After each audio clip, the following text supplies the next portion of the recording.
waiting for you.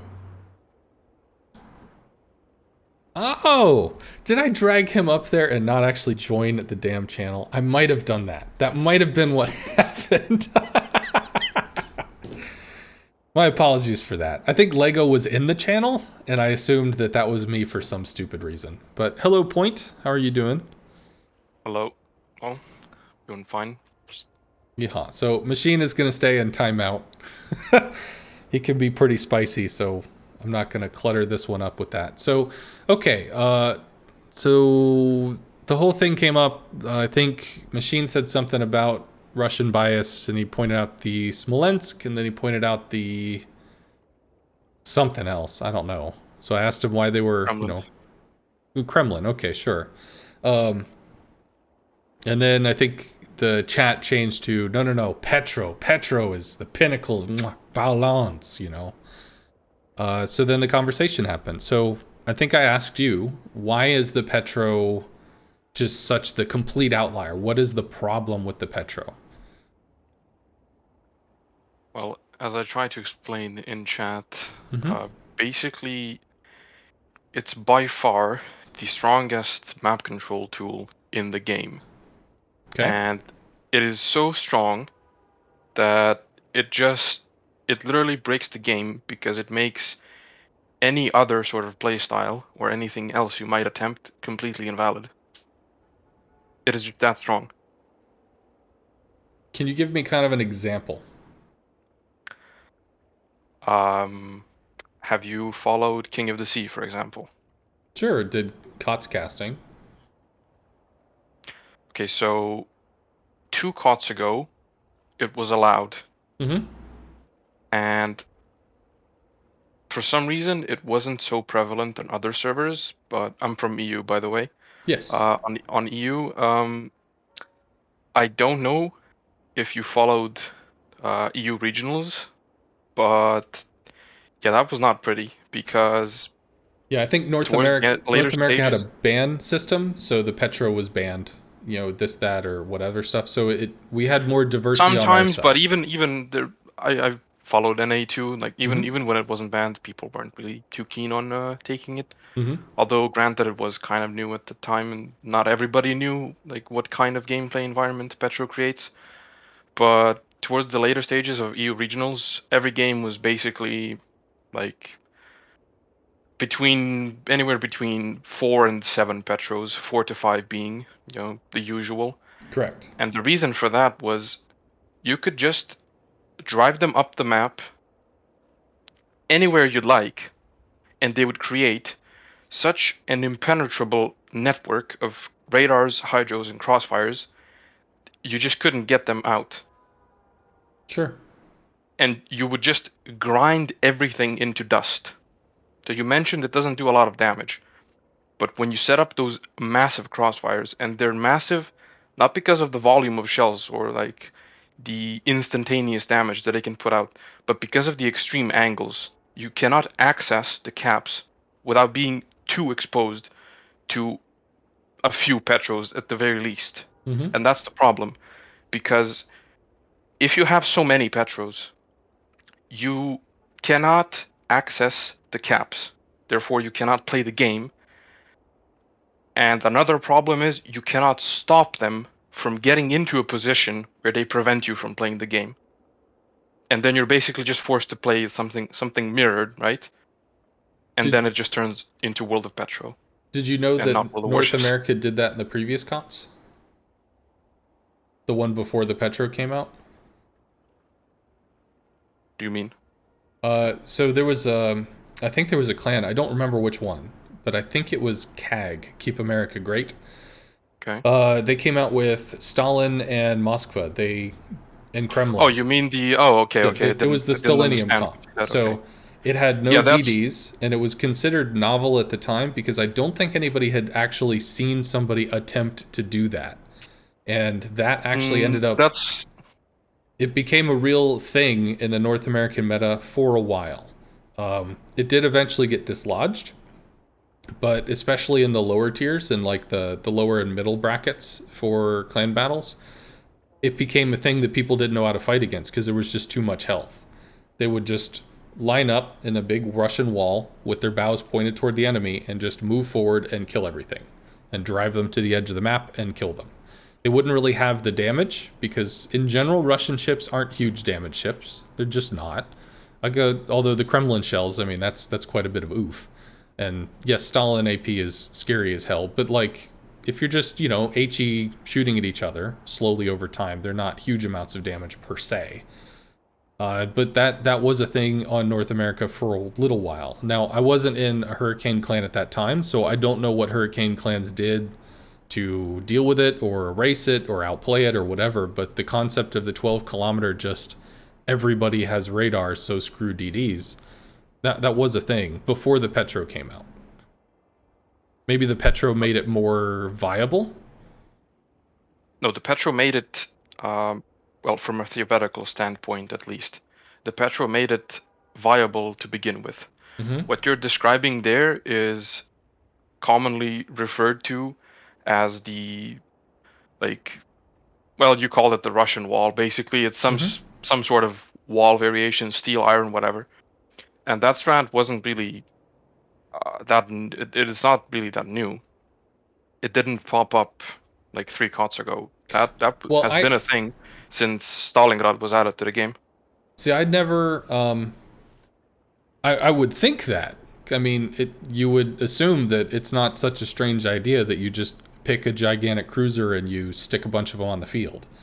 But I ended up having. No, it's not a strange idea, and it's been around for quite a while. Stalingrad has been out for what, over 4 years now. So the reason I say this is I had some folks from the Super Unicum EU scene show up in my Discord, and I shit you not, it was a 2.5-hour conversation that was describing about how Stalingrads had never been used in the way that they were used during the first CV season, and that mass Stalingrads wasn't a thing, it wasn't used that way, it couldn't work.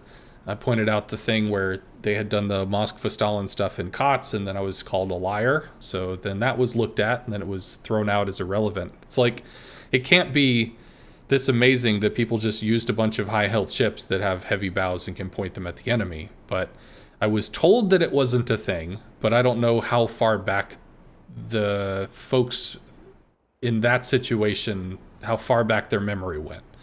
So it could have absolutely been a thing 3 to 4 years ago and they just didn't know, I guess. I'm not sure.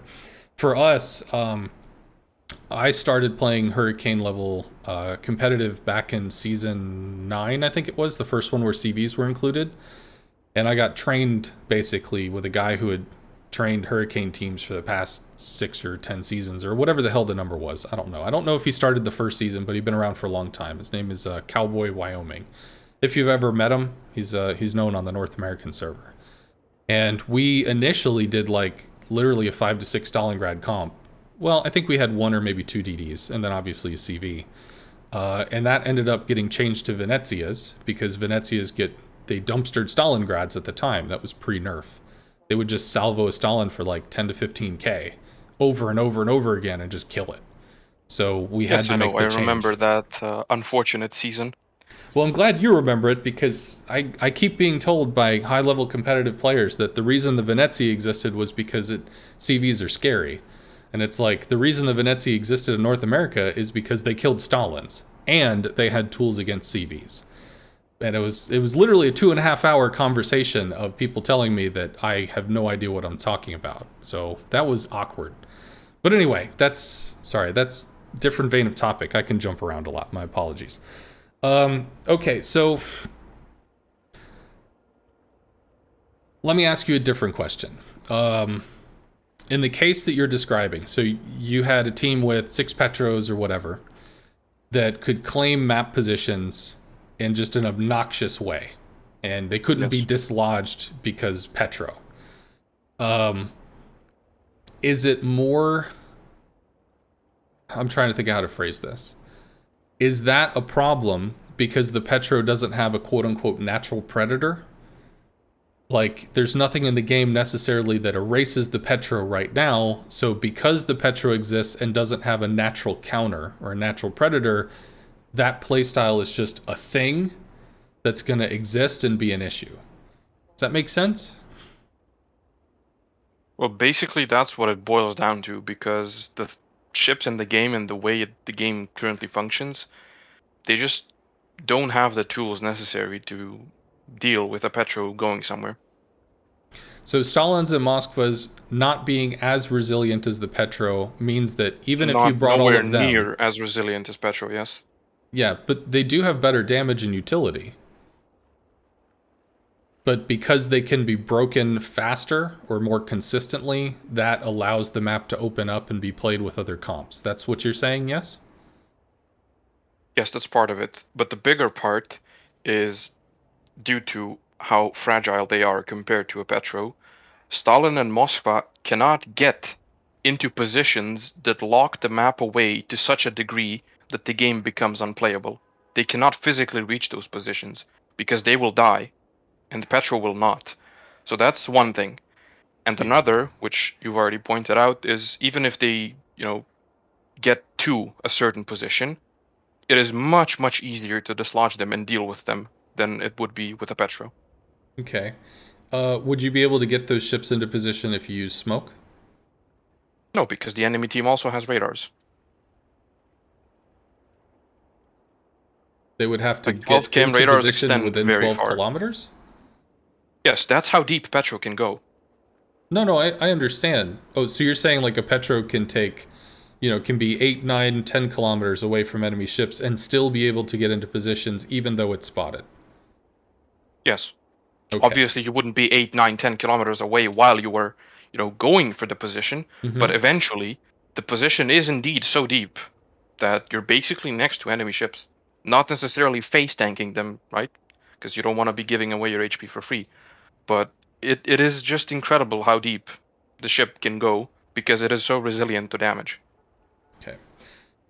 Well, then let me ask you, what needs to change to allow the Petro to be as tanky as it is, but still allow other concepts to thrive, other play patterns and stuff?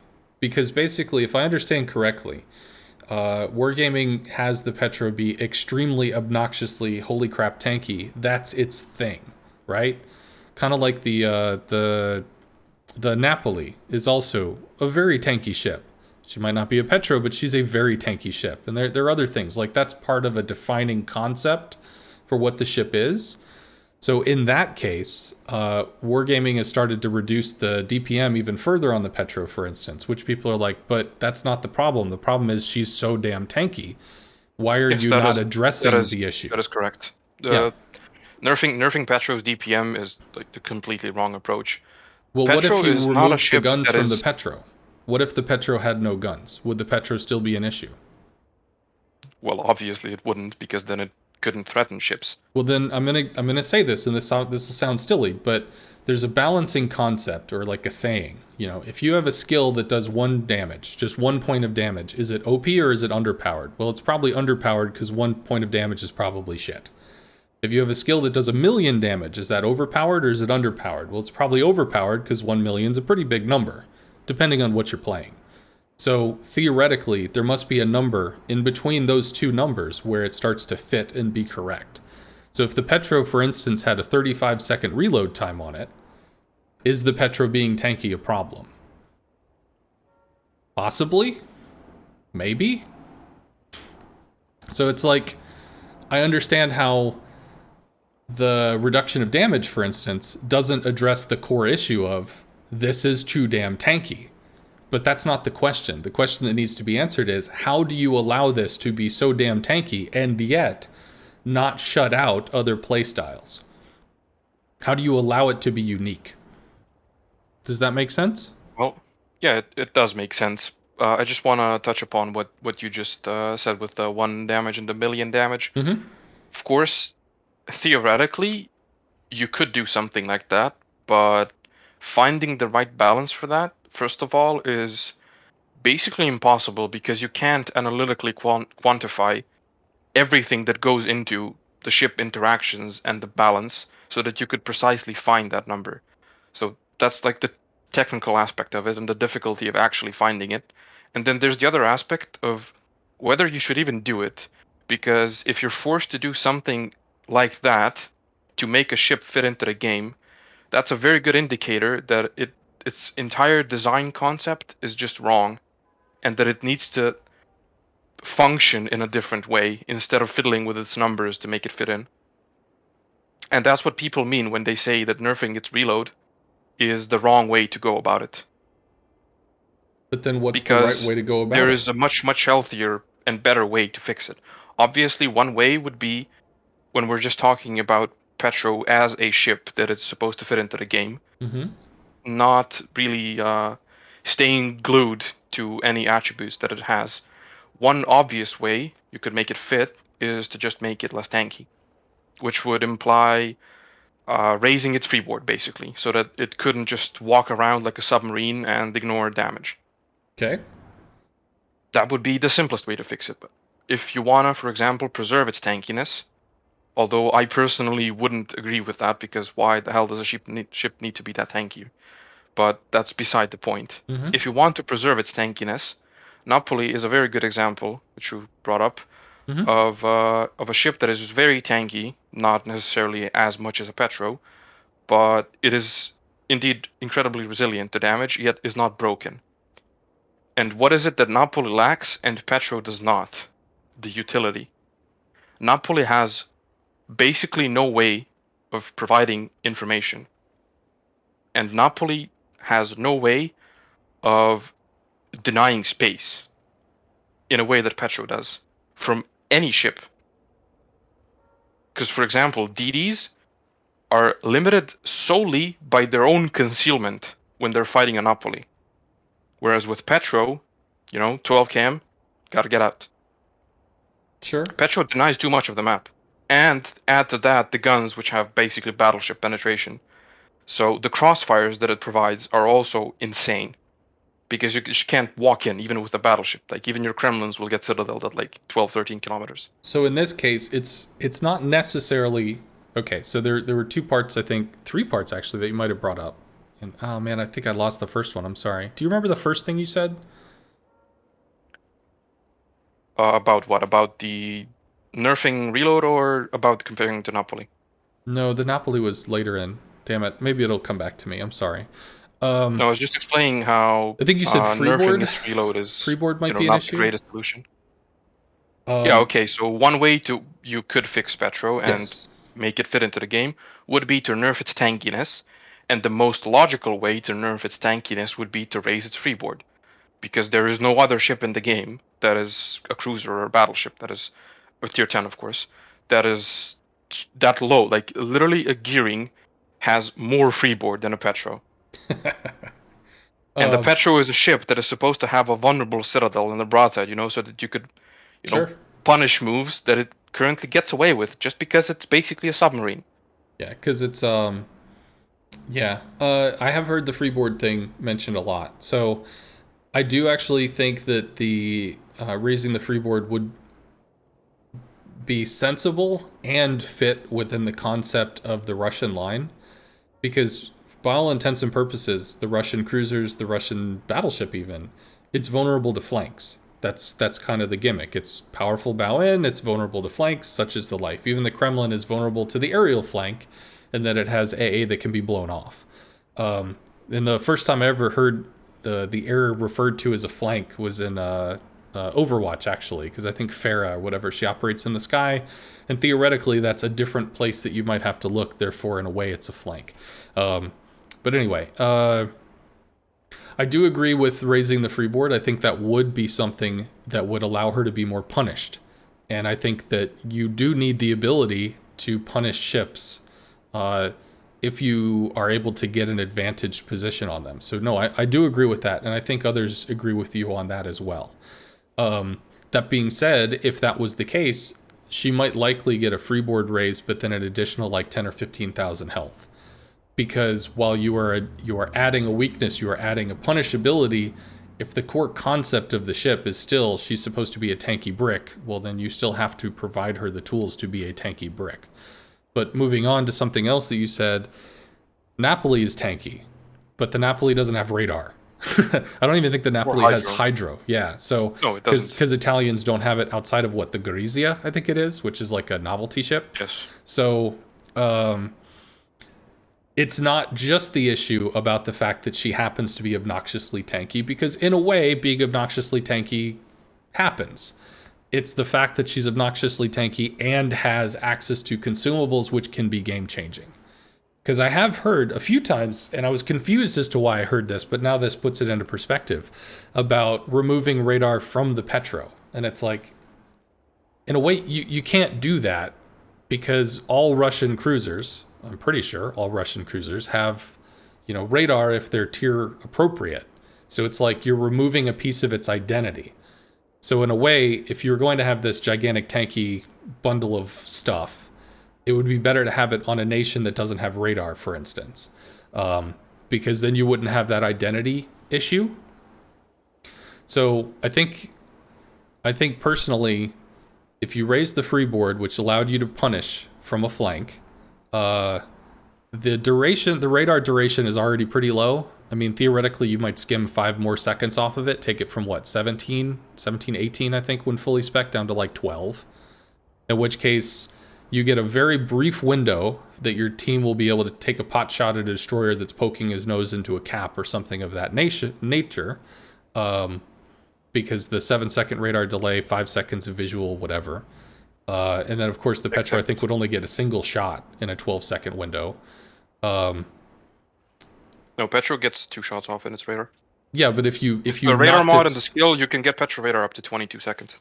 Okay, well, if you shave 6 seconds off, you bring it down to 14. Or if you shave 8 seconds 16. off, you bring it down to 12. No, 22 seconds. That's right. I did the math wrong. Basically 6 seconds less would be yeah.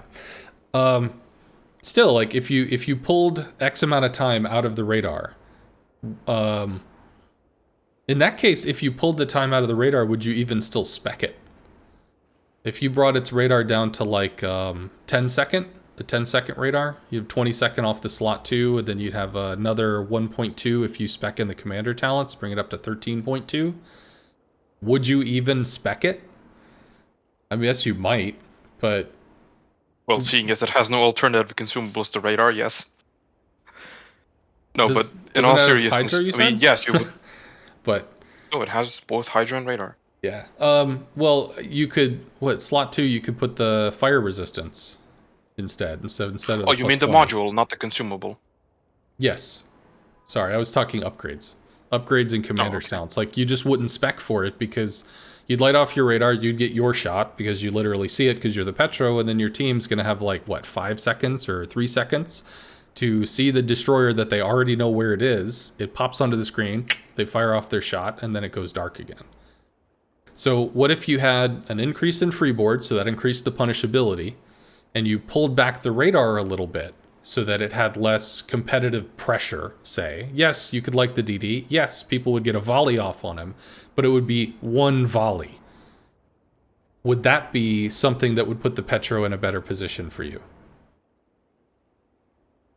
Well, obviously, yes, it would be in a better position, but at that point, you have to start questioning what that position actually is.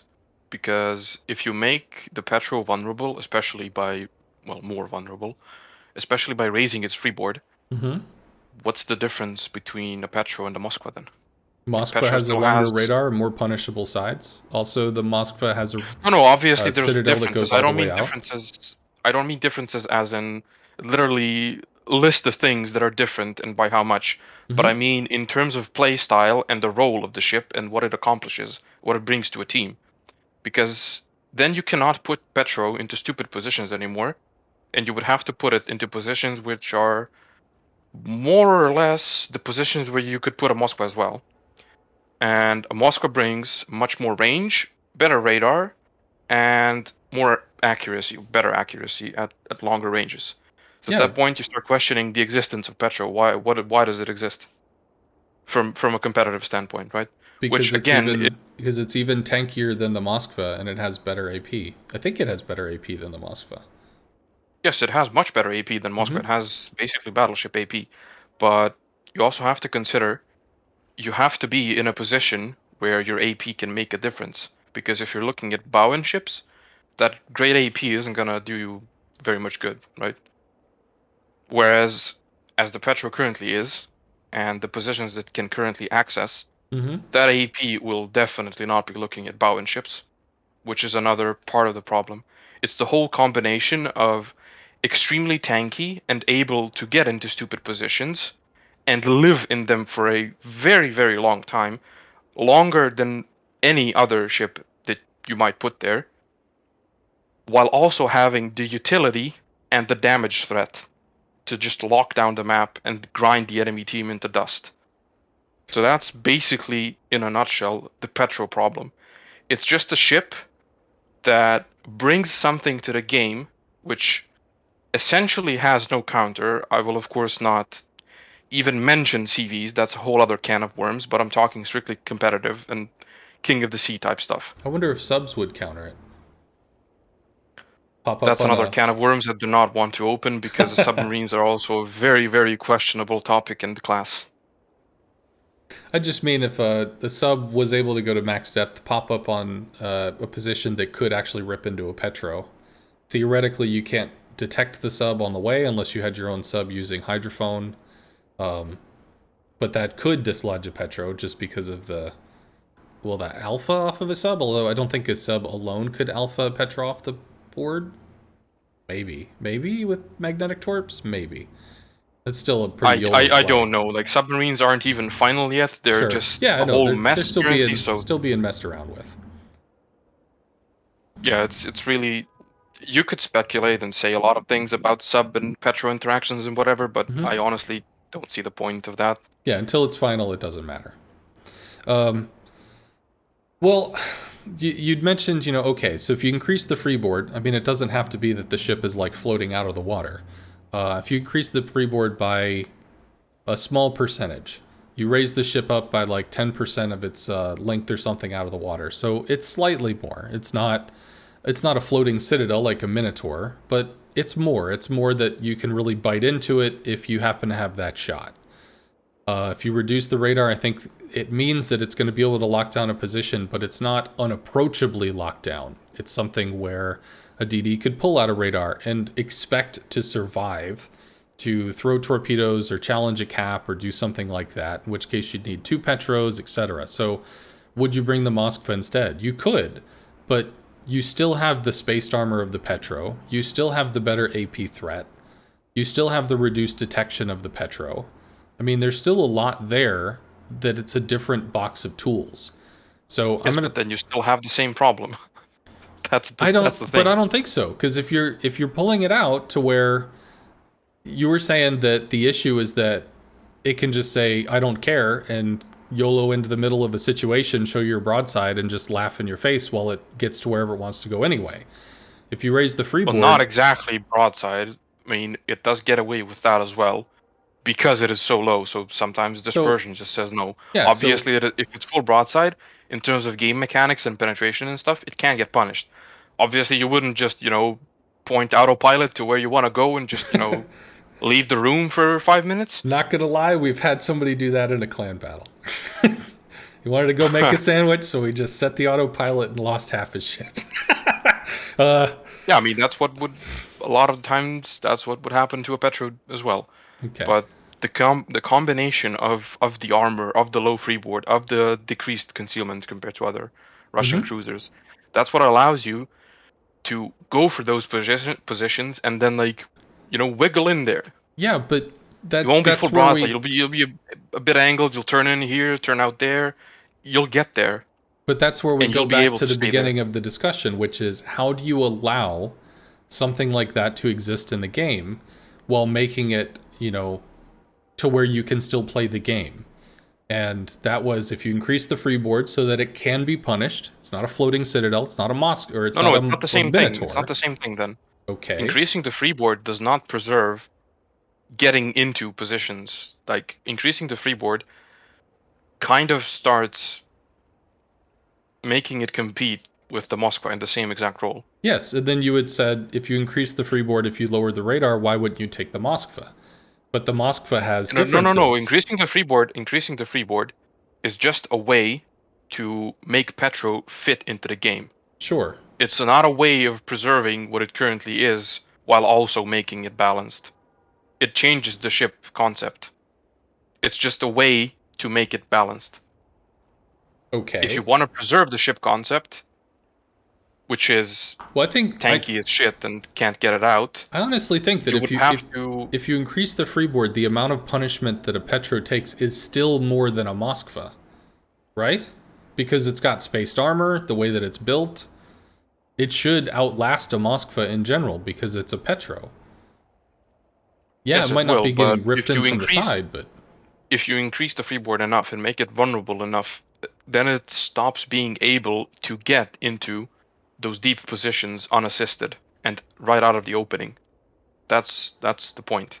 so Because then you completely change the concept. You have to you have to play it slower, and you have to be more reserved with your positioning. okay, that's fine. Like I'm not overly concerned about, you can't get to the rock by minute 5, now you can get to the rock by minute 6. Sure. What I'm more concerned about is how do you make it so that the game continues to be a viable game with multiple strategies and multiple capabilities? So if the Petro, because it didn't have the freeboard, was able to force a situation so early that it could then grab a situation, lock down a situation, and then, because it had an oppressively long radar of 22 seconds, which means it's going to fire maybe twice, but its teammates are going to be able to fire 2, 3, 4 times, depending on what the ship is. If that's going to be the difference there, then if you pull the radar back, the team pressure is lessened. And if you change the freeboard, then it does at least make the ship punishable. So you say, well, the freeboard, that's just kind of making it like other ships that exist. So that's cool. And then, but I think the radar change allows it to be in those positions, being tanky as hell, doing what it's supposed to do. And you might say, well, you could have the Moskva, you might have other stuff. One thing to remember is not every ship is designed to be competitive. For instance, the Audacious is not considered a very competitive ship because it's got very glaring weaknesses. It can't pen stuff. People bring heavy stuff, the Audacious can't pen it. Congratulations, you've wasted your time. If the Petro gets turned into this thing that is extremely bow and tanky, even more bow and tanky than a Moskva, but in a trade-off, it has lower DPM than a Moskva, it has less range than a Moskva, it has less radar than a Moskva, but it's got better concealment, it has better AP pen. I mean, that still allows it to be a ship with its own unique identity and be different from a Moskva while still being a thing that could be used without being oppressive and breaking the entire game, no? Yes, but do you see where you're headed with that? Reducing the radar, and eventually you arrive at what you already described, which is removing the radar. No. That is a way. That is a way you could make Petro functional without changing anything else on the ship. Like, and it wouldn't be game breaking because then you remove its utility, Well, and sure, it you can remove relies its on guns other too. ships. I mean, obviously, like, you can go to an extreme extent and pull just so much out of the ship that there's nothing there other than the fact Yes, that it but could pulling the ram radar things. out is not actually that extreme. I disagree only because of the Russian identity of the ship. If it was a I different ship, mean, if it was a identity premium ship that is wasn't a tech not tree something line, that goes into balance. it's not, but it goes into the flavor of the game. Like if you're Okay, gonna but then you have to find a different way to make it balanced. I'm talking strictly about ways to make Petro fit into the game from a balancing standpoint.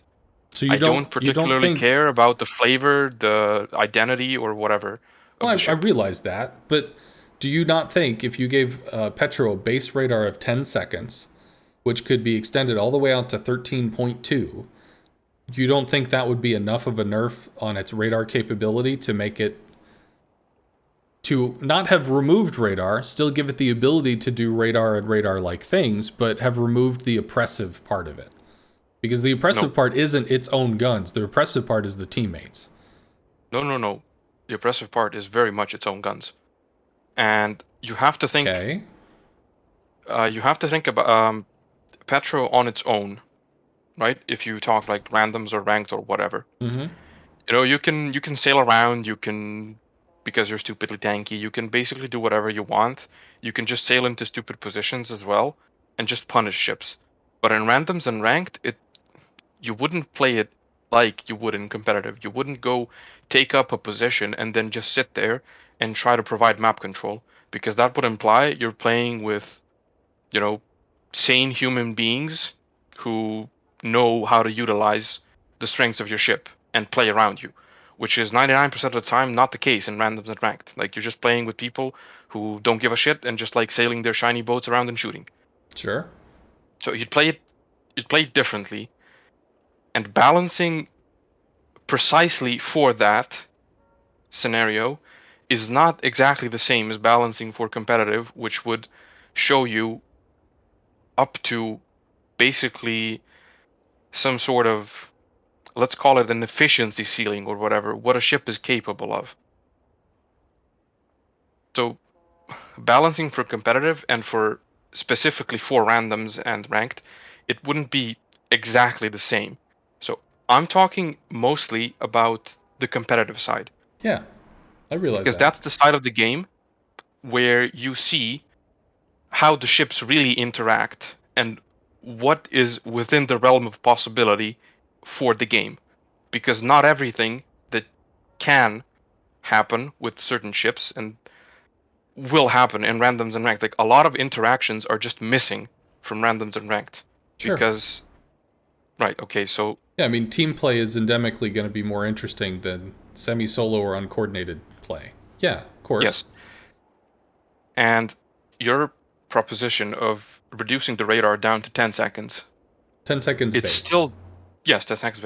It still doesn't solve the issue, because you don't have one Petro like you would in randoms or ranked when you play, your own Petro Mm-hmm. and you sail around the map. You would have four of them that are on a cap and are providing crossfires and have radars on the cap and are preventing ships from moving in.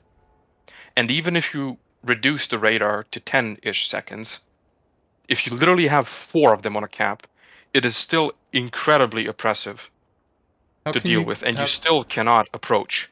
how can you have four of them on one cap in a 7-man team? You talking about COTS with like a 9-man team? Yes, mostly COTS, but even in clan battles, like two or three, whatever. I And mean, it also depends on the map. There are maps yeah, where which one allow, ship can radar multiple caps.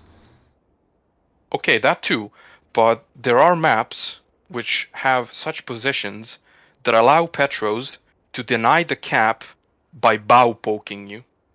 You don't even have to. It's just the position is that deep. It's that close. You can literally poke your bow out, and you can surface spot a destroyer without using radar. There are even such extreme examples.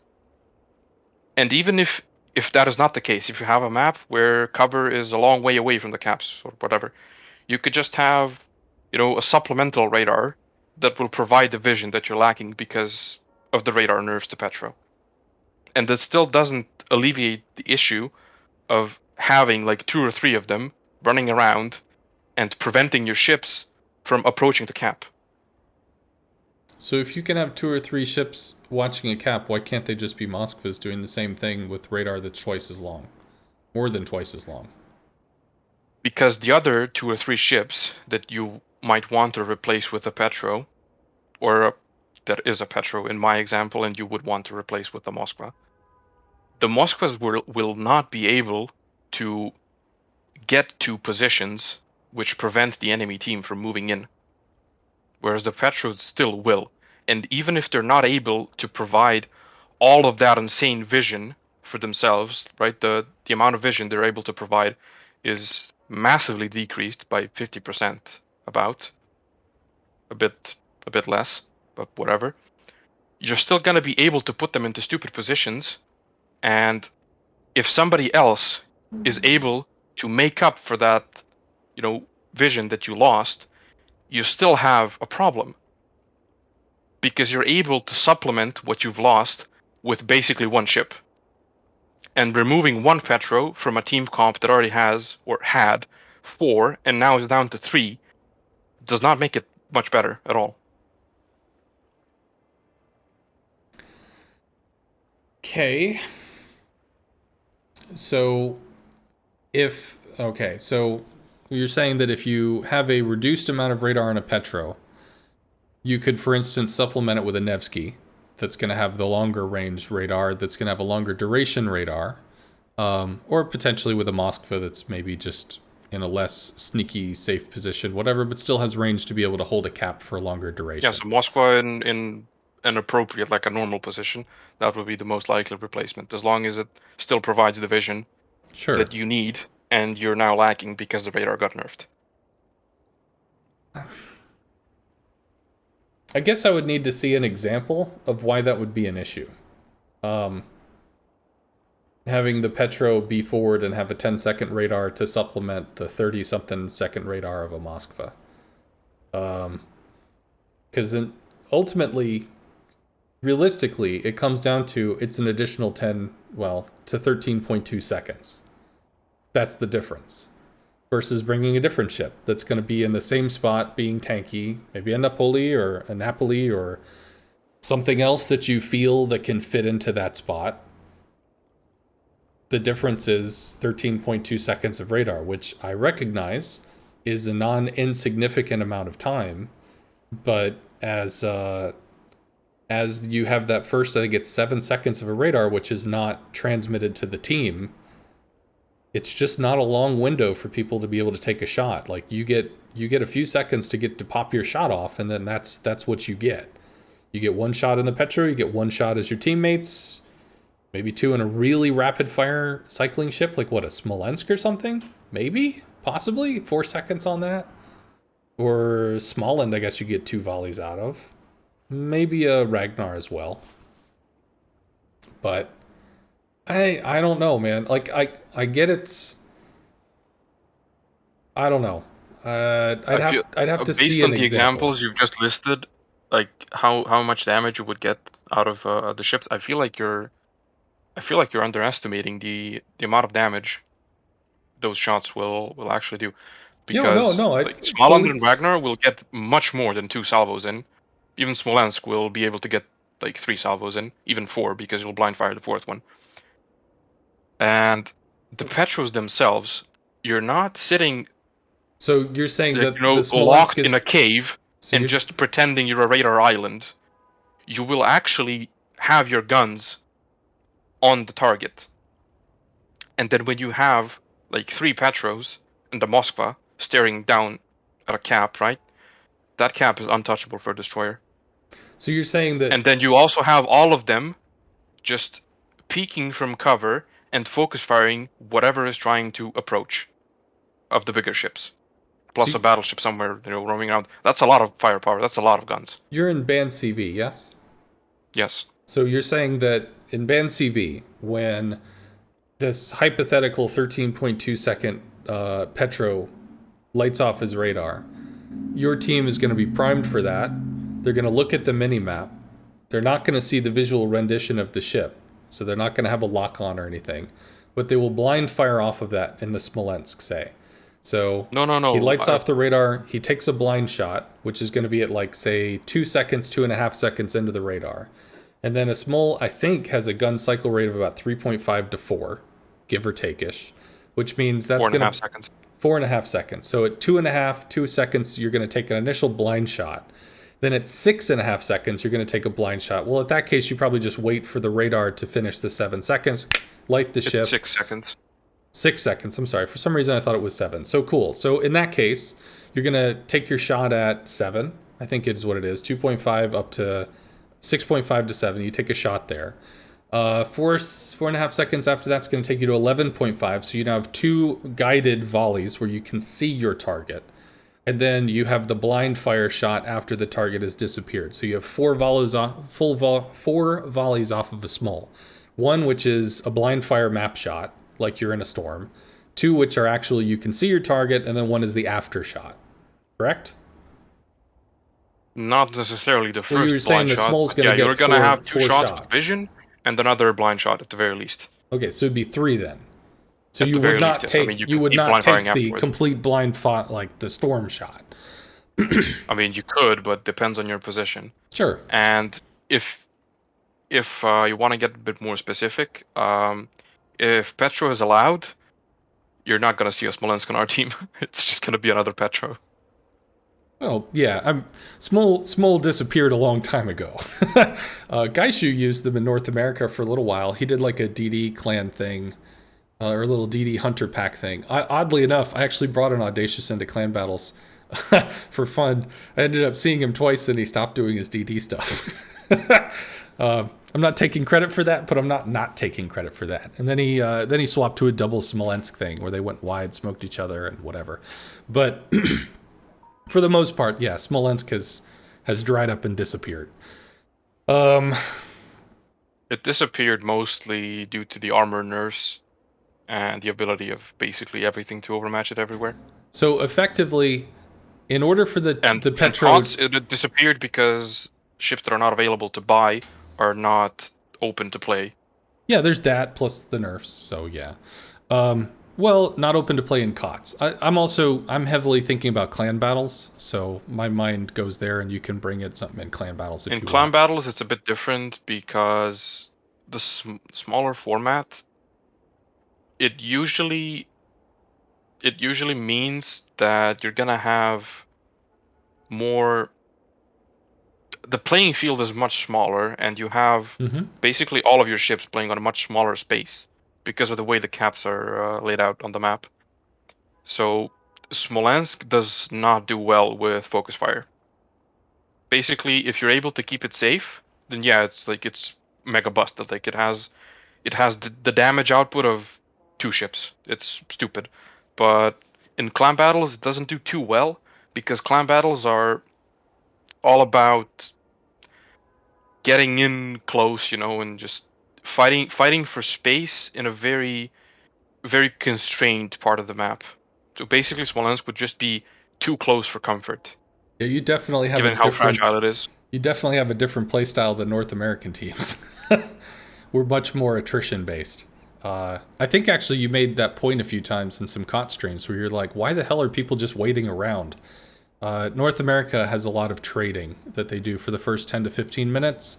And then, yeah, they hit the fuck it button around 5 minutes remaining and start making plays and try to see if they can make plays off of those trades that they've made over the course of the many minutes of the match. I mean, it's still very much attrition if it comes to it. Like, if the enemy is also able to get good positions and set up their ships properly, it's still very much attrition. Just the difference is that our play style entails more opening aggression and looking for advantages right off the bat instead of just I would categorize it as approaching the game lazily because you're not trying to get the most out of it. Like we've seen even in Discords, like what happened in the finals where some of the games were basically just people borderline AFK for like 17, 18 minutes and then just sending it down everywhere on the map and just flipping the hell out of the result.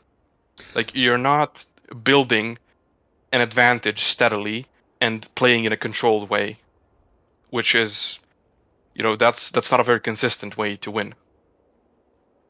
Yeah, one of the best ways that's the only problem with it. One of the best ways to get tactics refined is to put money on the table. League of Legends had that problem too for a little while, where people would just do all kinds of anything. They used characters and champions doing all sorts of different stuff, and then all of a sudden they got a coordinated competitive scene, and a meta emerged where people understood what to do and how to play. And even then, it still took like 3 to 4 years, really, before people had concepts of positions and objective play and how to rotate and move and hold positions, etc. So I think it'll get there. But we'll say that watching BANCV was very interesting because of how you had like a balance between North America and Russian play. And I think it was a really nice balance. Because I've seen some Russian play which was like, what on earth is this? Where... Yeah, they have a tendency to be very angry sometimes. I don't know about the angry part. I just know like they I saw a Russian team play North in a way that I had never seen before. Like it was a No, I mean completely angry as alien in like language. running at you, like they're Oh, angry at sure. you and they want to smash your face. Well, in the case that I'm talking about, there's a Russian team that I think they took a Kremlin and they yoleted it into Bravo, and they just had it sit in Bravo, and they used the natural island cover or whatever to keep them safe from Charlie, where everybody tends to send their ships. So they claimed Alpha Bravo, and then they just kind of locked it down from there. And it was such a surprise move that the enemy team didn't know what to do. And I think there was a game that I cast. It was a Russian team. It was on the other side where they kept like both of their battleships mid as though they were waiting to kill the battleship that was going into Bravo. But they weren't going against a Russian team, so there was no battleship in Bravo. They just kind of like, they didn't have crossfire because their battleships were on top of each other. It was very weird. But anyway, yeah. So BANCV, I saw some aggressive play, aggressive cruiser play, where you guys like, if there was an opening for you to be able to take position on the map, fuck it, I'll take it. Thanks, and just push up, Exactly. provide pressure, etc. So yes, that's the best way to ensure that your team has the advantage, and that's the best way you can steer the game towards a favorable outcome. sure. Basically, just look for free shot on the map, and whenever you see it, you take it. I don't know if North America does that just yet, but I think also North America tends to play conservatively in Hurricane, because you never know when you're going to run up against '07, and '07 is such a massed group of talent in North America that it's always a bit of an ass clencher. So there's a whole lot of don't fuck it up, don't fuck it up, don't fuck it up, and playing for the long game, which is what '07 tends to do. And if you do try to make aggressive plays against them, if it doesn't work out, you've already thrown the game. So there is more of a static style, I think, on North America because of that. But ultimately, I mean, it comes down to however the hell the teams want to play. Really, I think it's best exemplified that whoever is currently the best is the one that has the target on their back and the one that other people tend to emulate. I'm in KSC, and we have a strategist, the guy that trained me, Cowboy. He doesn't really care to do stuff by the way that other people do it. He's more than happy to just kind of invent the shit in his head that he wants to do. And it tends to pull out well. But it can also be seen as strange. So there's some other clans that are like, what are you doing? Which is interesting. But he's a great dude. Much love to that guy. Okay, so we talked about the Petro a lot. I don't know how much else there is to talk about.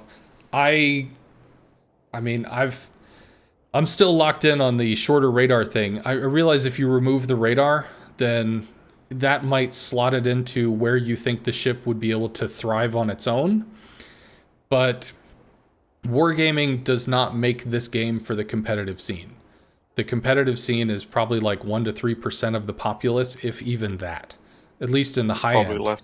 Probably, yeah. Especially in the high end, it's got to be less. It's got to be in like the decimal place percentage of the scene, because I think like 65% win rate and up, or maybe even 60% win rate and up, is something like 0.5% of the player base. It's very small, and I mean that's where you're going to find a lot of the Hurricane stuff and the high end whatever. I think personally, and I'm not a balanced designer for wargaming or anything, but I think that the radar has to stay, because of the Russian identity of the ship, unless you removed the ship, like they kicked it to the armory and made it a coal ship or something. So the question is, how do you have radar but also have the tanky obnoxiousness of the Petro? I do agree that raising the freeboard makes sense, because I think it is probably a little oppressive, and that's been consistently outlined by many players. But I think you still have to have the radar threat. And it may be in order to have the radar, you just kick the guns all the way down to 17 seconds, 18 seconds, 20 seconds. I mean, whatever the number is, that it just becomes so obnoxiously oppressive that the guns are there to be a threat, not to actually kill things. In which case, the radar is the threat. The position is the threat. The fact that it's so hard to dislodge is the threat. And that just is the more prevalent part of the ship, maybe? I don't know. No, but what the position is the threat. The position itself is not a threat. The guns in the position are the threat. Even if you reduce the reload or increase it to 17, 18 seconds, what does it matter if you still try to walk in and then the Petro still like comes around the corner and puts 30k in you? and somebody else shoots you, and then you die. Like, yeah, he's reloading for another, 4 seconds extra, but you're dead.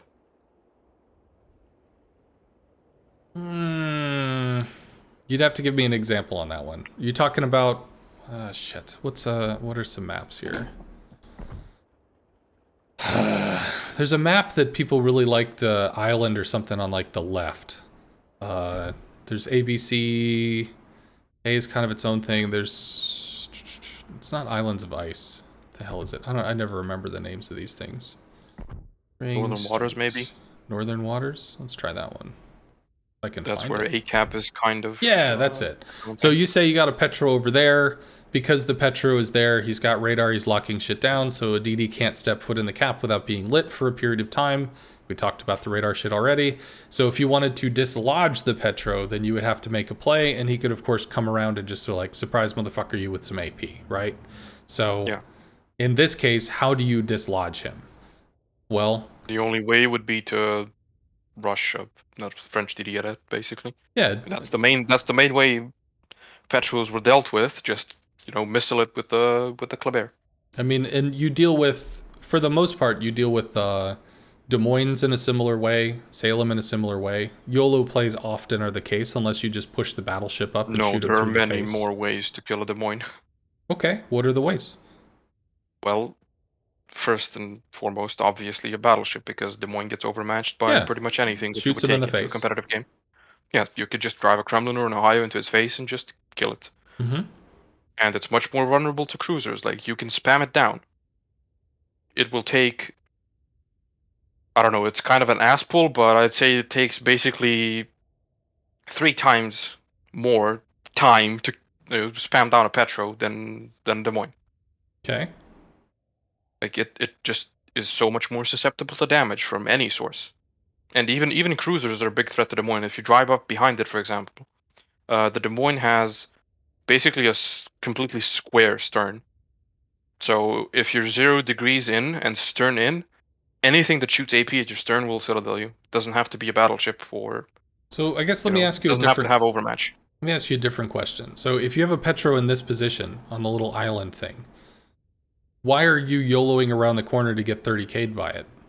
Like, is that because you've lost the other section of the map, or you just hit the F it button? I mean, if that's the case, maybe you shouldn't have lost the other section of the map. Like, why would you be forcing this position with a ship that's waiting to get 30k'd by it?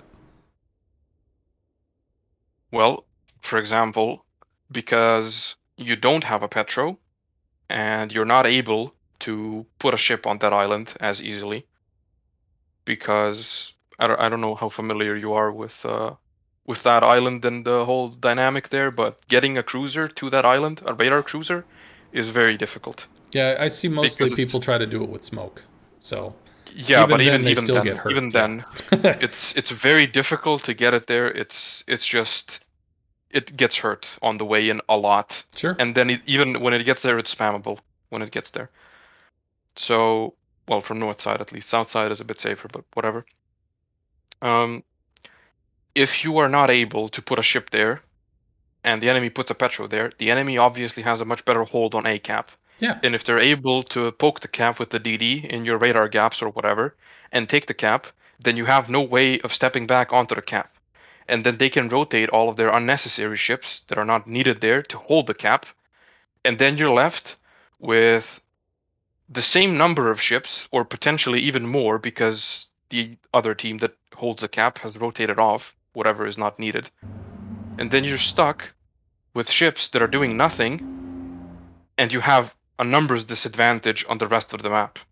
So the enemy team is able to look for advantage while also holding the cap, which you are not able to get back into. Because of a radar. That's basically what it comes down to. Because the Petro just locks it down. Like, any radar cruiser on that island will lock it down, but why Petro is necessary is because it gets there for free. You cannot stop it from getting there. So everything else in the game requires assistance, but the Petro does not. So if you increase the freeboard, would it still require assistance? Or would it still not require assistance? Or is Depends it more on that the degree. I mean, it would get punished more by doing it, but it would still get there? I mean, realistically, like, I don't know what as far as the freeboard on a Petro, like if currently this is the ship and you have, let's do this, whatever, you've got water's going to be here, then actually I guess I could, how about I do that? That's what I'll do. I'll do that. If I can make a flippin' line, if you're watching the stream anyway, you'd see. Yeah, I'm watching. Okay, so if right now this is the Petro freeboard, let's just say, if this is the Petro freeboard, there's really just not a lot to bite into. Realistically, if they raise the freeboard, it's probably going to be something like that. It's not going to be some game-changing thing that's just going to be like, it would more likely end up being something like this. And if they decided to go that route, they might do it one or two more times until they got it to a point where they felt that, hey, this is going to be successful.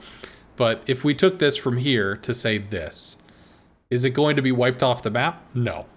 But will it be punished more to get in position? Sure. If it gets punished more to get into position, how much easier is it to burn down with other ships, much like you would spam down a Des Moines or a Salem or other things? Basically, like if you were able to, instead of removing, say, 20% of its health because it was being aggressive, and then it could heal back 10% of it because it can heal back half. If you were instead able to take 30 or 40% of its health, which is going to put it in a different situation. Would that be something worth thinking about? Again, theoretically, yes, but in practice, how do you ensure that the percentage is at 30 to 40%? Because I mean, you the don't. line That between... comes down to the enemy team to make that happen. If they see a Petro and they assume that's where he's going, Yes, but then... what ship design will allow that to happen? That's what I'm asking. Because that's not at all an easy thing to get down. Because the line between taking fuck all damage and being the most toxic ship in the game, surface ship, and not being able to reach the position at all, much like a Moscow or a Stalingrad. I'm sorry. I'm still The laughing line at is that. very thin. And fiddling around with that parameter to try to make the ship balanced is not a very good idea. Exactly because that line is so thin. I mean, that's what testing is for. You adjust it a little, you Yes, see but what happens. You adjust a little more, you see what happens. That's what you do. yes, but you're not going to be able to get a definitive answer even through testing because it's not an exact science, right? Why do you need a definitive answer? Why can't you just get it closer to where you think this kind of works? I guess we'll go with this. I mean, it doesn't have to be. Like you had mentioned earlier with the 1 point of damage or a million point of damage, like there's so many different variables in there. How the hell could you ever find the right number? Well, one, the game designers that have been doing this have like 6 years of data to operate off of, so they probably have an informed idea of where to like start. And then you throw it into testing, you put it into practice, you see what happens. Oh shit, it's not working enough. You change it. Now it's Well, you working too say much. You that change it again. they have an informed decision. You say that, but then you have to remember they're the ones who put Petro in the game in this state in the first place. So I mean, I don't know I how understand. true that is. I understand, but I you're also describing a very small subset of the game where something is considered to be just too damn powerful. For the majority of the Yes, I am. game, Yes, it's I not. am, and that is the exact reason why they just, you know, don't make the game. Well, I'll go ahead and use the word properly because in the average case, it's not needed, and I personally dislike that approach very, very much because they're making the game Designing not fit to the the high player end. base. They're not designing a game that is theoretically functional. They're designing a game that works in practice, kind of works, and all of that is based off of average interactions, which makes for realistic, like objectively, a pretty damn broken game. It's just that in the average case, it's not a very big problem, so they just kind of whatever, and the game like keeps going. And then we have like ship exoduses where an X number of ships are not allowed and ships are getting removed from the store, which is their duct tape fix instead of, actually Well, properly balancing the ships and stuff like the that. removing the stuff from the store is not necessarily a duct tape. That's For instance, they removed Smolensk. Why did they remove Smolensk? Well, because it's terrible and it's broken. It's not. No, that's not actually why they removed it. They removed it because people were seeing the Smolensk 2 or 3 ships every single game, over and over again. And that removes the variety from the game. When you start seeing the same ships doing the same things on the same maps over and over and over again, you get bored and you don't want to interact with it anymore. So people stop playing, they go do something else. You have to enforce variance. So that's why they didn't directly nerf the Smolensk. I don't think they ever did, actually.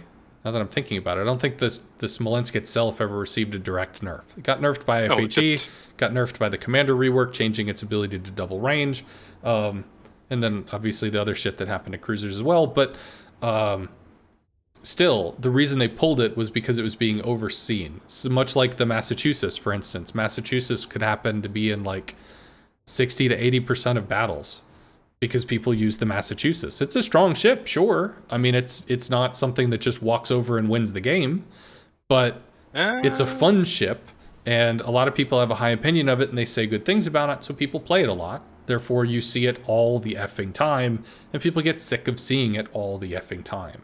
No, people get sick of playing against it all the effing time. I don't know That's about the that. problem. I think I'm not sure that is the problem about because that. it basically boils down to them being too strong. It really is that. Like, yeah, they would say stuff like you just described, like, oh yeah, popularity variance, whatever. Like, sure, that's a thing as well. But look at Bismarck, for example. Like, Bismarck is by far the most popular ship in the game. You think anybody would complain if they see like 3 Bismarcks per side in every game? Nobody would give a shit. Everybody would be like, oh yeah, nice, free damage. The problem with the ships that were removed was they create a toxic environment within the game because of how strong they are. Like Smolensk's sitting around the map and just torching everything down from smokes. Nobody wanted to play in a game like that. So it's not necessarily seeing the ship and the variants. It's the kind of gameplay the ship enforces. I have to disagree with that, um, only because of the appeal to information that wargaming would have. Um, did you ever watch the CC Summit? The CC Summit, I think it was like 2019 or whatever. They did a No, I presentation didn't. on CVs that was put out on the internet. I didn't watch it. No. Oh, you should. It's good. It's about 45 minutes of talking about what's going on, what they're looking at, what they're intending to nerf, etc. I think that's where the spreadsheet says meme came from, but I don't know. That might have been around before that, but I think that's where it came from. That Anyway, was their presentation before the CV rework, where they told the CCs what they're planning to do with the class. oh, okay, so maybe that was the 2018 one. Well, I'm talking about 2019. This is post rework. This is like June of that year. They had literally 1 or 2 days before that conversation dropped patch 8.5, which altered the way that AA interacted with planes, so that all the all the continuous went into the last plane until it died, and then the next to last plane, and the next to last plane, etc. to pop down the line, as opposed to randomly being distributed amongst all the planes, so planes could just bullet sponge up like 10 or 15,000 damage without losing any planes. So 8.5 altered that, and then 8.7 they added priority sector and reduced in the in-game AA. They basically cut it in half. They added some damage with priority sector, and they cut the AA in half. Yeah, I remember. That was the one playable patch after the rework, and then they killed AA.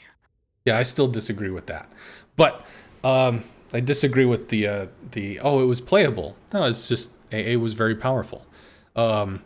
So anyway, during their presentation, they went over and talked about a bunch of stuff. Some of the things that they would measure, for instance, are they would look at player retention after a game where there's one CV on both sides.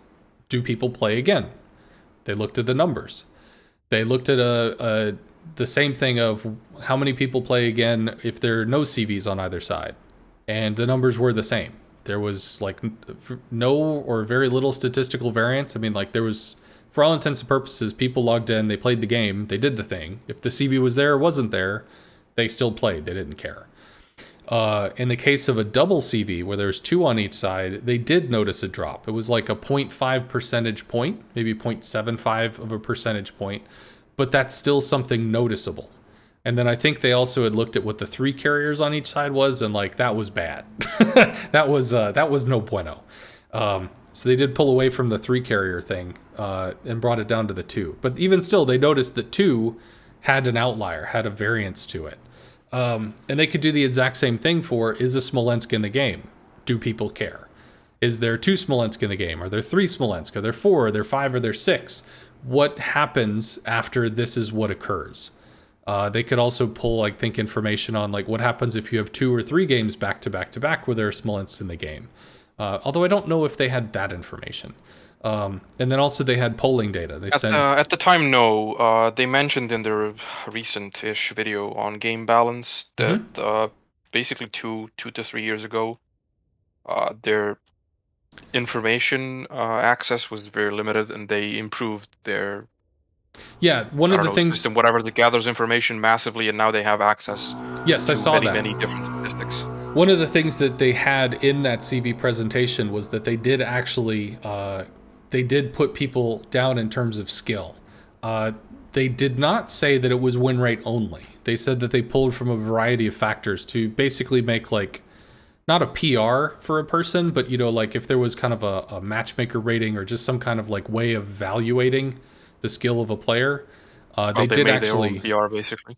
Yeah, they did, but I mean, they never implemented it in the game, but they did it for like cataloging purposes to see, you know, players in these ships at roughly this amount of skill, what do they do? And they did actually bring that out in terms of CV players at high skill, CV players at low skill. I was really surprised to see that RTS CV's low skill player had something like a 16 or a 17% win rate. I mean, Jesus. Well, RTS TVs were much harder, and unless you knew what you were doing, punishing. you were actively grieving your team. Yes, that is quite punishing. I personally am happy that the rework happened because that's literally the reason I play the game. It's not because, I like running around dunking people in a CV. I played the ship thing. I shot other ships with shells. It wasn't enough to grab me. Like, okay, I can do this, and I played other games. But there was something about the interactions and I think like the map interaction potential that interested me. I did play RTS CV a little. I learned about manual drops, and then like 2 days later they patched it out from lower tier stuff, because I guess seal clubbing. But I had no idea of this. I'm just like, hey, I learned how to shoot more accurately. I can't do it anymore. What the hell? So I stopped playing. Yeehaw. How long have you played the game? Just over... Wait, let me actually think back. Just over 5 years. Nice. So not from like the beginning, but you've been around for a while. Yeah, I've started playing in the game's first year, maybe. I think the game got officially launched like September 2015. And I started playing in May 2016. I think I played it when it was in like beta or when it was really, really early. I used to play EVE Online, and the group that I was in, I think Wargaming reached out to him because I believe the leader of the group knew that he had a whole like body of gamers, so he would kind of market that out. Hey, you know, you could pay me some money and we'll market your game to our group. So they did like a push on World of Warships for like 2 weeks or a month. So I downloaded it, I played it. It was interesting, but it didn't hook me. I actually downloaded it again later because I remembered how calm it was. Like, it just seemed really serene. Which is funny because I don't think of the serene moments now when I play World of Warships, but back then it just seemed like a really calm game. I don't know. Well, yeehaw. I enjoyed the discussion, sir. Thank you very much for this, because it's nice to have a long discussion on a thing that people are very opinionated over. Because I hear a lot of people say a little bit of this, say a little bit of that, say a little bit of up, say a little bit of down. But if you don't get the whole package, or you don't have the time to just kind of like really talk about it and mull it over, sometimes you don't get all the finer points. You just hear a bunch of different suggestions. So I appreciate you being willing to talk. Well, I hope I was able to get my point across and illustrate Yeah, I why wish Petro is bad for the game. I I can't agree that it's bad for the game, but I can understand how it's problematic for other comps right now. That being said, I do have to wonder if the game designers are looking at CVs as a way to bully the Petro, or if they're looking at subs as a way to bully the Petro. Because that Well, might seeing be as part of their way to like long-term deal with the issue. But I mean, it's not long-term yet. It's now, which means it's still an issue. well, I don't know if CVs are the way, seeing as Petro has some of the best AA in the game. It's consistent. I think the Dutch cruisers are terrifying. They are not a joke. But yes, Petros are obnoxious. I'll give you Well, that. outside of the dedicated, like, purposefully built AA ships, Petro has some of the best AA in the game. It is consistent. Well, I went against a bunch of Petros in the latter seasons. I think there were what 2 tier 10 seasons after the Petro showed up. There was the one where the MVR was first introduced, and then the one after it was nerfed. I actually played the MVR for the most of both of those seasons, actually, even after its nerf, which was kind of sus to be fair. But I tend to be more of a support player, so that is what the role on the team was designed for me to be. Was to be a support player. I think we were playing tier 10 like it was a tier 6 match where we had smoke comps and all that stuff. It's just a KSC thing. KSC likes smoke. Or as they call it, smunk. What was I going to say? I don't know. But I have heard, I think there were a few community managers in the past, like, who was it? I think it was Madame Lazale that had said something like, that they have plans that are going, out months to years. So if something is introduced right now that may not have a readily apparent counter, its readily apparent counter might actually be like 7 months to a year and a half out, because it might already be in the designing processes at the moment. So it can be frustrating, I think, to be in a situation where you've got like the immovable object because you haven't got the thing that can move it. So I can see how that could be frustrating. But I But then do you have have to to. question their decision to introduce it at the time they did, because why would you leave the game for an extended period of time in a state like that? Because it makes the game different, maybe. And most people probably won't be able to exploit it to its fullest. So while it's there and it could be a thing, it does knock the game around a little bit without utterly breaking the game in half. Unfortunately, for people that do play it at the fullest, it might break the game in half. But it's a really small subset of the players, I guess. Well, that's, I guess, the main reason, because it's not a big impact overall, so they just don't care. Well, you can hang out if you want to. I'm going to bring Machine up. Machine is an opinionated, strange man. But I think you wanted to talk about the Petro, so if he's going to say something, you could, I don't know, back him up on it if you care, or if you're tired of talking, feel free to step out. But Machine, what did you want to say? Well, I was going to talk about how Petro performs in comp, but I think you already done that. Okay. Well, you showed up again, so I figured you had something that you wanted to say. No? Guess not. Oh, well, okay then, rawr. Well, I did talk a lot, so I feel like I probably covered most, if not all, of what he was gonna say. Yeah, and that's a lot of great information. I'll actually clip this, and I don't know where I could really post it. If I could send it to Bogsy or something, if he wants to kick it up. If some designer wants to listen to people talking in English about Petro.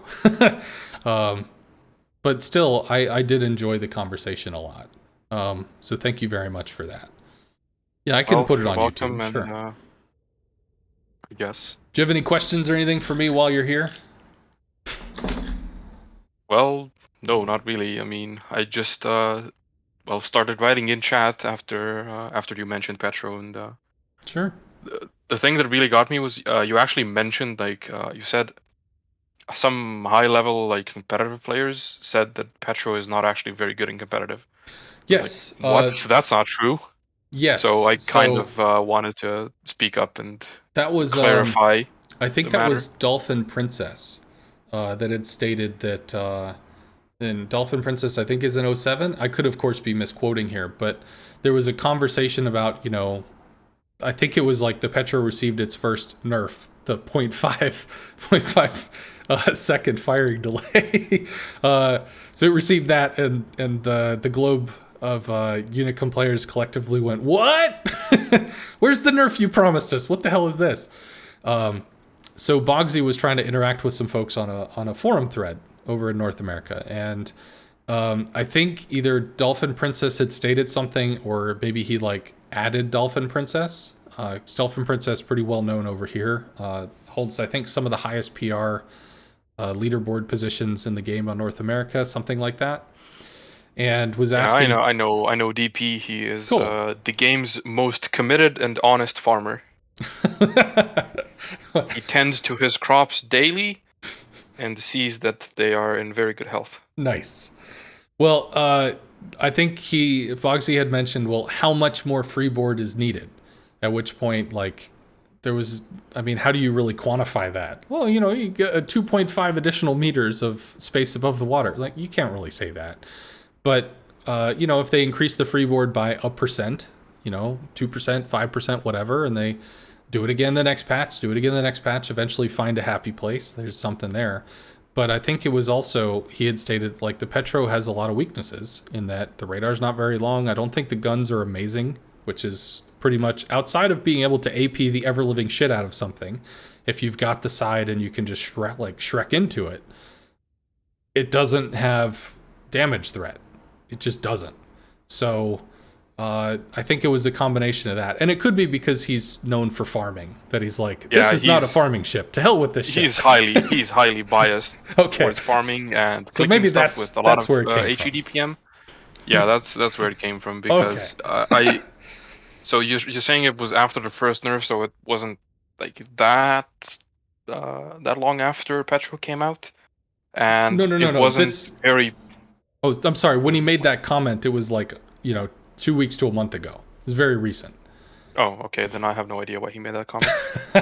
Yeah, it was after the first 0.5 second shooting nerf, whatever. Because I think in patch 10.10, I think it was the FDR was going to get nerfed, the Petro was going to get nerfed, the Zao was going to get buffed. So the Zao got 2,000 health. All of those changes were just one big joke, but... Well, if you look at them, they're all 5%.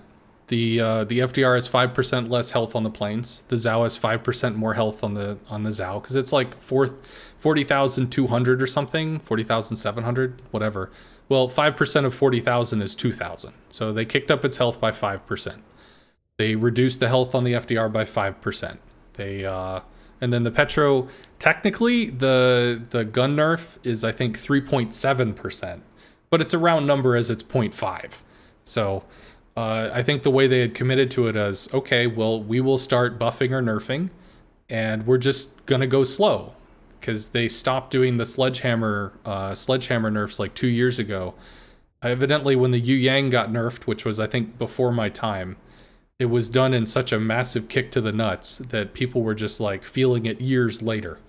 So they went, nope, we're not going to do that. We're just going to tweak slowly, which is what they do now. So Yu Yang was very prevalent and competitive because it was the only radar destroyer. Mm-hmm. So it was very good for cap control and fighting for the cap. Yeah. And because of that, they basically removed the ship from the game by nerfing it. Yep. She still to this day, it is still not a ship. They still haven't put it back into the game. But it's got a smoke screen that's mobile, which is nice. Well, after they added the legendary mod, there is the niche that Yu Yang can fill, which is basically almost zero smoke downtime to do smoke trains and whatnot. But that's not only that, but you can limited to reposition competitive, and it still has no use outside of that. Smoke is nice. But yeah, I remember they were nerfing, I think it was the daring or something. So they changed it by 0.1 second nerf or buff. And then they changed it by 0.1 second nerf or buff the next patch. And they did it again, and they did it again until they got it to wherever the hell they were looking to get it to, and they left it there. So the Zao will probably get more health in 10.11, and then probably get more health in 11.0 until it gets to the point where I guess it works. Just as a question for the Zao, if you have an opinion on this, So the Zhao is considered to be super weak, yada yada. The question is, what would you buff on the Zhao to make it not super weak and yet retain its identity as, I believe, an ambush ship and not just turn it into yet another cruiser that HE farms? Give it tier 5 deck armor.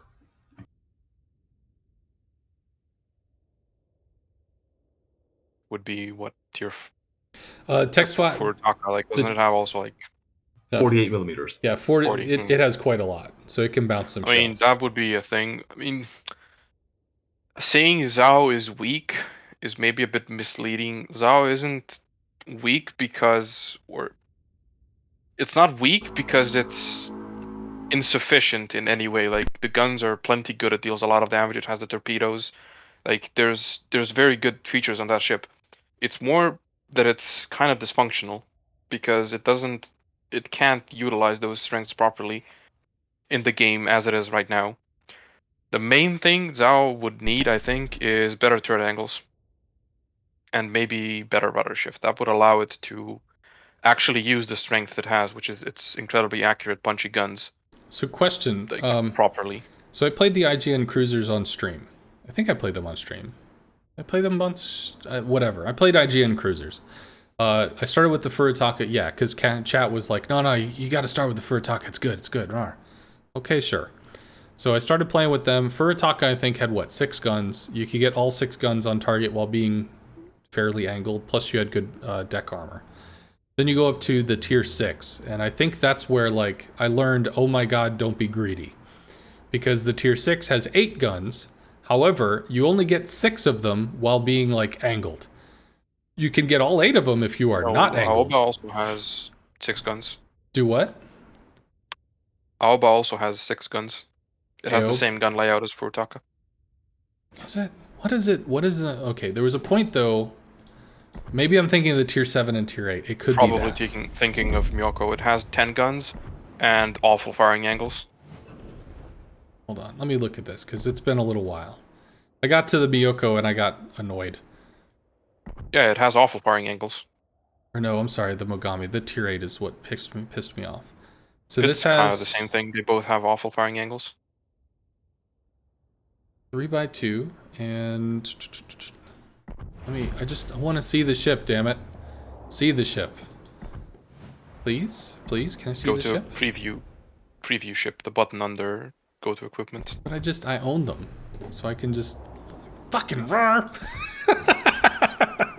Right. Okay, so we've got this. You either have the 2 on the front. Was this the one? There was one ship where, I guess it must be the next one. Maybe Aoba just felt like the tier 5 more. And then we get up to the Miyoko. And I think it's in this case, you can't get all 5 guns unless you're really showing a lot of sides. So you either get only 4 guns forward or only 4 guns back or something, but you're still missing a gun. It has really Pepega turret angles. You can get 6 guns to bear at a respectable angle, 8 at a questionable angle, and all 10 at a very bad angle. Got it. Okay. So then this was the ship that taught me about being greedy.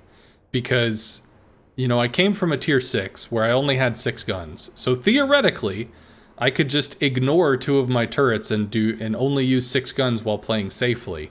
Or I could start being greedy. And when I started playing this ship, I did a lot of playing greedy. So I was constantly punished off that. But it had the very nice deck armor, which allowed me to skip off rounds and stuff, be able to kind of maneuver and stuff around that, which I enjoyed.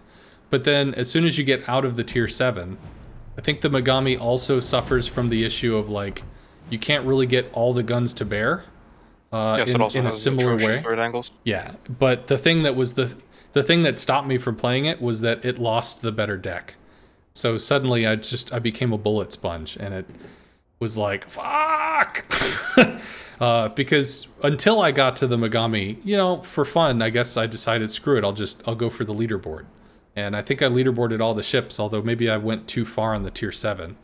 But anyway, does the Zhao have similar turret angles to this? Is that what it has, where you can get some of the guns in, but you can't get all of the guns? Pretty much. If you want to use your back turret, you're kind of broadside. Okay. So I had thought, wouldn't it be cool if the Zhao just had more armor like the tier 5, 6, and 7 do? Because then, you could theoretically pop out of somewhere, swing your ship around, and be able to kind of bounce shells off the deck to an extent. But you need the upper belt more than the deck. Yeah, I mean, But it's yeah, I mean, helpful. if that's also a solution, like they could just give it more armor and then it would be functional, as long as you have the rudder shift to actually, make use of that armor. But the question is, let's say you have the more armor and you have the rudder shift. Does that mean that you just become an HE farmer? Do you just go guns hot most or all of the game so you can do all the damages, making all the fires, and doing all the things? Because if that's the case, aren't there other ships that HE farm? Why don't you just play those instead? Because Zhao also has the option to move in somewhere, and create threats that other HE farmers are not able to create because it has the concealment and the armor. So that would be what would differentiate it from other HE farmers in that case. But if you have that innate thing, if you have that concealment, the capability to come in somewhere and ambush somebody in that way, do you need the ability to open water HE farm? Couldn't you just not have that? Which is effectively what the Zhao has. It doesn't have the ability to do that. I mean, yeah, you can't get all the turrets in. You don't get full access to all your guns. You don't get that unless you're like in a smoke screen or you're firing over an island or something. But effectively, if you maneuver yourself into a position where you are unspotted, you have like somebody dialed into a T, you throw out full volley of AP shells, and then you immediately start whipping the ship around so that you can bounce incoming fire or whatever. They turn their guns, they take a shot at you, your cloak is re-engaged. Now they can't see you, but they know you're there, which means they have to reposition, they have to respect the threat. Unless they just sit there and you citadel the shit out of them, in which case they die. Like, isn't that enough of kind of a niche that it allows the ship to be what it is without having to be the same as another ship? Or is that just not good enough? Kind of just isn't good enough because, first of all, that's not something you can do consistently. Because there will be ships that can outspot you, and you're not always going to be able to perfectly disengage after your assassination attempt. So what if they pulled like 0.5 kilometer detection off the Zhao? Would that change things? Not really. 0.5, that's a lot. Holy shit, that's a lot. Like, what if they did that? Lot, would that be? It doesn't really change things because that's gonna make her so much better. Holy shit. Well, I'm just saying. I don't think it's gonna make her so much better. Yeah, it's an improvement. The reason why fundamentally it doesn't change a lot because you still get outspotted by DDs, and that's kind of one of the core concepts of the game. That's a cruiser thing. So why am I saying this? If we look at which still very much limits your ability to go and poke people from awkward angles. Well, and radar is still a thing, right? So regardless of your concealment, you're still gonna be radarable from a certain range, and the problem of properly disengaging also remains. The concealment makes it better, but fundamentally, it's still the same thing, and that's the problem with trying to balance ships by fiddling with numbers. Well, you have to have a core concept that works. You have to have interactions that don't have thin margins of error, where you have something that a ship can consistently do, instead of being extremely situational and limited by how your enemies are playing. Well, the reason why I was suggesting the 0.5 is because, well, something you were saying, which is like, well, it's pretty conditional that you could even get into a situation like that, which is true. I mean, you're not a destroyer. You don't have 6 kilometer detection. You have like 9 to 10 kilometer. I don't know the Zhao's off the top of my head. I just know that it's 9.9. Yeah. Well, it feels like it should be lower than that. It's 9.8, but or 9.8, whatever. So my question is, if you were able to pull some of the detection, let's just be stupid with it. Let's say it's 8.5. Let's just say it's low. Then if you have 8.5, then you could start squeezing yourself into really conditional positions to try to make a play. So if you're a Zhao back here, you've got a DD. If your DD is able to kind of RPF over here and show that there's no real destroyers in this area, I mean, yeah, the DD could come over and he could torp, on this island or something, or torp a fixed position, but you could also, theoretically, if the detection is low enough, you could sneak the Zhao through as well. Play it as though it's like a DD with a cruiser, but have all the guns and the torpedoes and the possibilities that it has to make an ambush play. But it could be that 10 kilometers is just too much for it to be able to squeeze in this gap. Whereas if, say, 8.5 would be enough that it could then allow it to have ambush play. And then, I mean, obviously, if you wanted to keep shooting, you could just turn so that instead of having all 5 of your turrets in play, you only have 3 of your turrets. So you basically go from having 15 guns down to having 9 guns, but you're playing in a much safer position while hopefully you're throwing follow-up volleys into a crippled ship because you had an ambush strike that crippled it. I mean, I think that could be an interesting play pattern. Right now, they're giving it more health. So it has more health, which is good, because as you point out, if it gets radared, it's going to take damage. If it gets detected by a DD, it's going to take damage. Like, it's gonna get mauled up a little bit. So having more health kind of gives it. It will guaranteed get detected, and then like what you were showing there in the training room north, for example, if you want to sneak up the 1 line, yeah, you're not gonna do well with this out there because it's completely open water, and every time you shoot, you're gonna be open to return fire.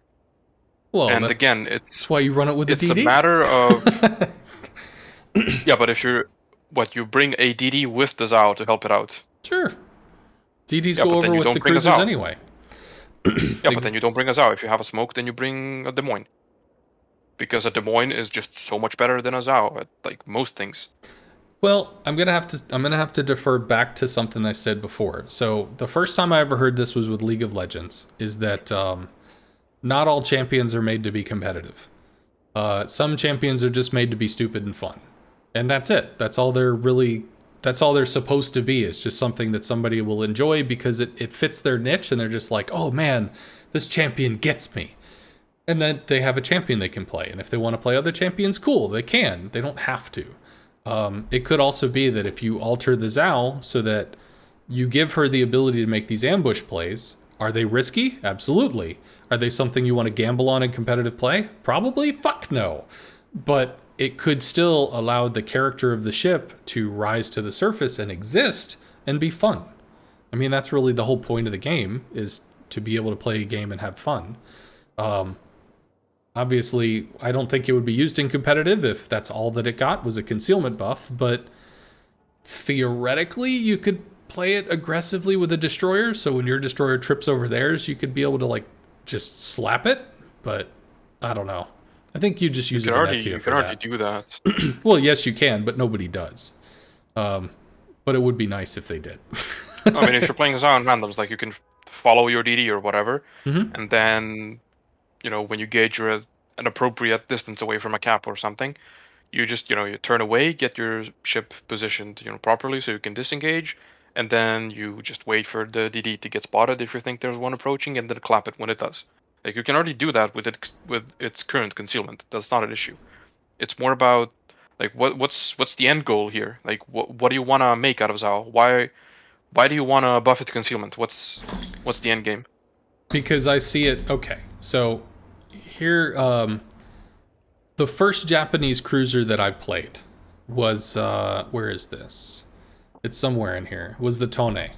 This was the first Japanese cruiser that I played, and I was told that Japanese cruisers are exceptionally accurate, or at least the Zhao is exceptionally accurate. I think it has like destroyer dispersion on its guns or something. They all have it now. Oh, well, there you go. So this is extremely accurate. Cool. So I'm playing this, and the concealment on this thing goes down to, yeah, it's something silly. I guess 8.7. I thought it was 8.8 off the top of my head. But I mean, could be 8.8. Really low. In any case, it's below 9. Do I have concealment on here? Oh, I think I even turned it off because it's like 10 kilometers was still enough wiggle room that it didn't matter. But still, if you pulled it down so hard, one, in this, I mean, you can be flinging planes while undetected, so you're not under threat. But two, because you have I think it's 10 guns? No, 8 guns. The Itago has 10. The Tone has 8. You have an 8-gun broadside of 203s, sorry, that could theoretically Citadel something for almost 40,000 damage. I guess it's 4,800 each, so 38,000, give or take. Of course, there's no way in hell you're going to land all 8 shells in the Citadel at range, but you have that threat. And if you were able to play it sneaky, which may be in the early game, while there's still 12v12, there's too many assholes on the other team for you to be able to play all sneaky. It's not going to be a thing. But as ships start to die, attrition starts to happen, ships kind of get lost in battle, you might be able to use that sneaky part to basically ambush. And you have torps which have terrible torp angles. They're not great. They're not supposed to be used in an offensive engagement. They're used in kiting or ambush play. You can set up with long-range torps to deny a push or slow a push or set up again an ambush. You've got guns that you can maneuver into a position that, yes, once you open up, may be a hazardous position to your health, but the fact that you're going to be able to open up out of nowhere and just throw shells into potentially citadels, wham! Oh my god, there's a ship over there. He's going to shoot again in about 8 seconds from now, and my citadel is exposed. I have to move. I have to move now. Well, if that ship is under threat from other ships, I mean, that puts them in a really uncomfortable situation.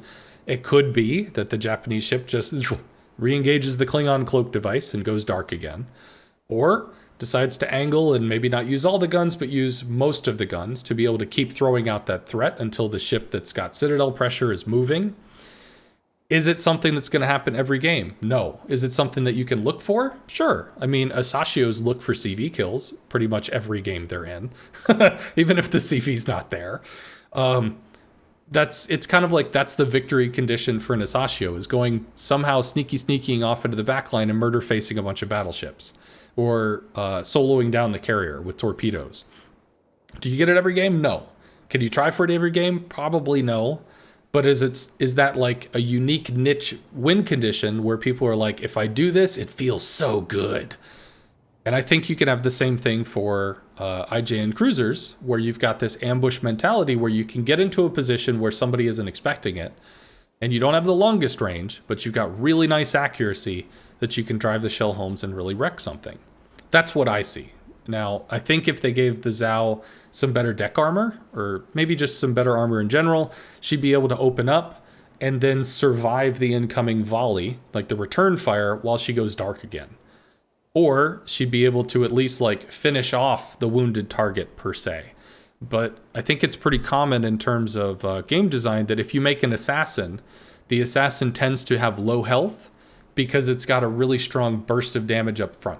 So it's going to be able to get the opening salvo, it gets the nut punch off the strike, and then the person that it's fighting against is now lamed.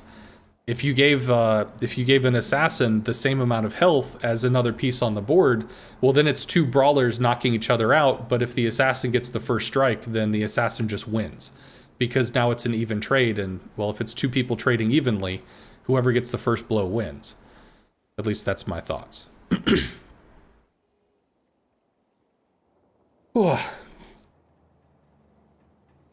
haven't done one of these in a while.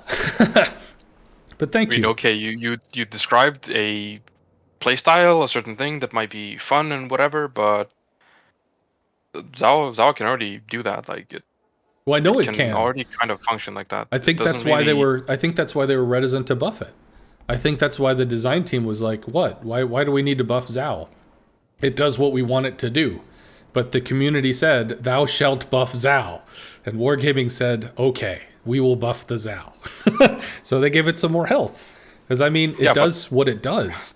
The playstyle that you described, and any playstyle, really, it doesn't really have a lot to do with balance. I mean, I guess it's kind of wrong to say that, because obviously some things are more efficient than others, but you can still take your ship and go and attempt, whatever, be it CV hunting or, the Asachios, the Shimas who sprint up or down, like secret 1 mission line, 10 DDs, lines. Yeah. You can go and do all of that stuff, but ultimately, balance is about how much a ship is able to influence the game to steer it towards a victory for its team. And secret mission DDs and Assassin Zhao are nothing more than just people having fun. That's not something that is anywhere near consistent or impactful enough to make you win the game. And what the player base is complaining about, and the people who are asking for Zhao to get buffed, they're talking about the lack of tools that Zhao has to consistently influence a game and steer it towards a victory. Because the only thing that Zhao can consistently do is shoot its guns. Is It has, yeah, it's die. As it is now, mostly that. It doesn't have utility, so it can't really provide you with cap control. It doesn't have a smoke, so it can be chased away if it can be kept spotted. It only has the guns. It needs somebody else to provide the vision. It needs cover or a magic cloaking device so everybody ignores you. It just doesn't have the tools to make use of its guns enough. Zhao has a very hard time doing enough to win the game. That's the problem with the Zhao. It's just fundamentally inadequate in the current state of the game. Because what it does is not very efficient.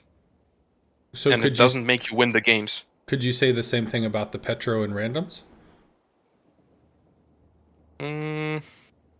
For me, yes.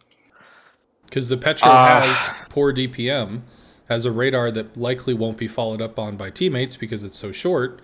And yeah, it's tanky, but if you can't use that tankiness in a coordinated way, then does that matter in terms of gameplay? Well, sorry, in terms of win rate influence. For Petro, it's kind of... I mean, bringing it up as an example when you're trying to talk general game design things is kind of bad because Petro is anything but general or standard or average. Well, what I'm saying And is the Petro can indeed get very, very high win rates, but basically for the same reason why it's so toxic and broken and competitive, it can just do stupid shit that isn't allowed for other ships.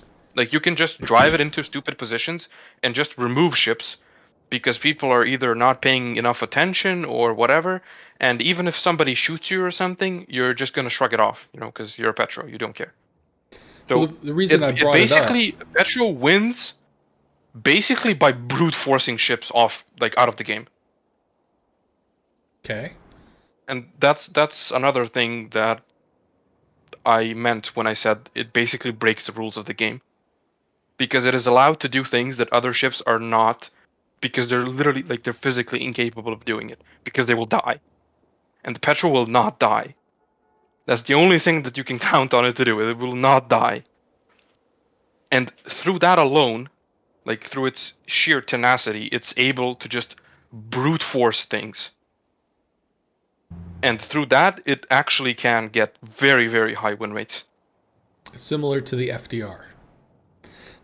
Pretty much, yes. Although I don't think the FDR has very high win rates. But it can kind of does, though. It can brute force situations. It can do that. It brute force, yes, and you can leverage that very much so to get high win rates.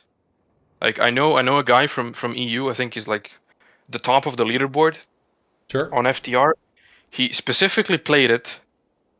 He's not even a CV main or whatever. He's.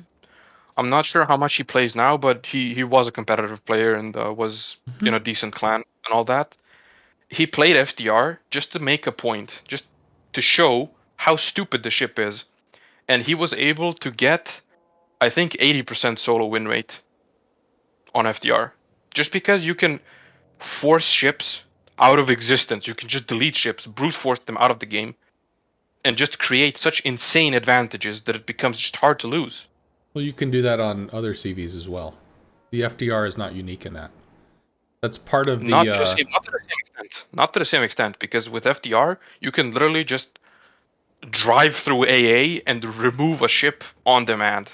Not on demand. You can only do that so much. You will run out of planes. But you can do it. Not before doing enough to win the game.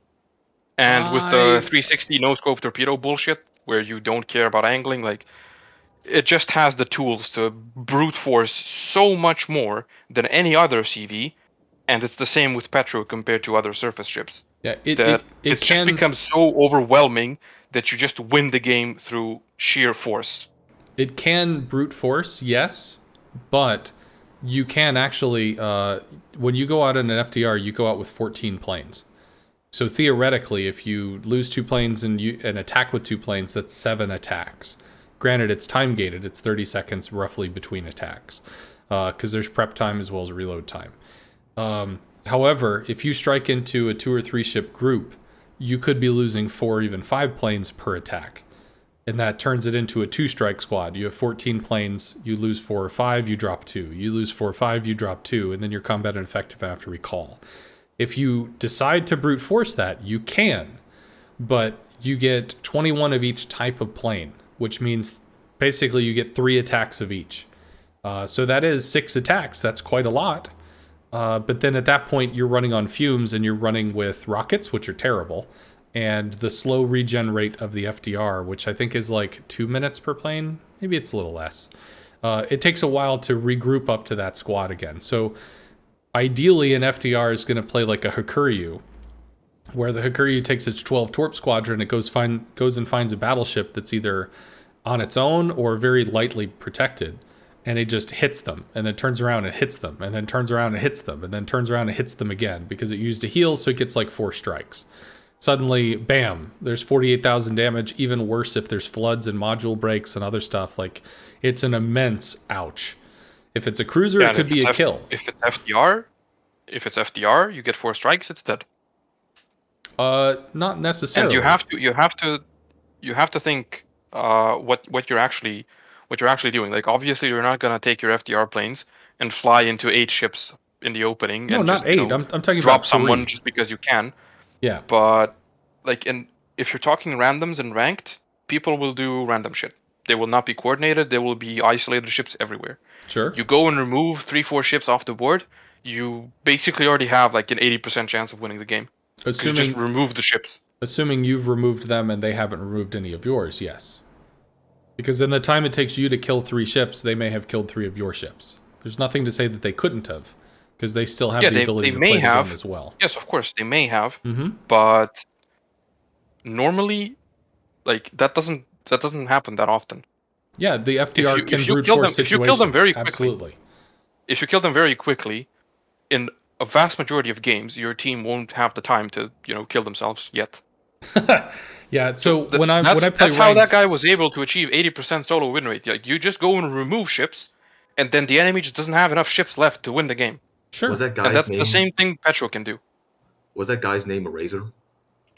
No, I don't think so. No, I don't think he's not really an FDR OM40. guy. Yeah, he's not an FDR guy. Yeah, he's an Enterprise guy. Although, I mean, he plays, I think, predominantly U.S. ships. He's by the way, like Enterprise, Midway, Lexington. Yeah. He also has like 80-ish%, but he's like one of, if not the best TV player in the world. So yeah, I think I have 80% on the Ark Royal. I have a lot of 78s and stuff. I think he has like 80% solo win rate on 2,000 Midway games. So yeah, I mean, he knows what he's doing. Yes, he does. And that also just shows you like how much influence CVs really have over games. Just as a question, do you know, does he play competitive at all? Does he play clan battle stuff? No. I thought that was so weird. Not really. Like, how has he not been recruited? No, he's in a clan, but I don't think he really plays comp, because it's mostly without CVs anyway, so Still not a lot strange. of opportunities to play.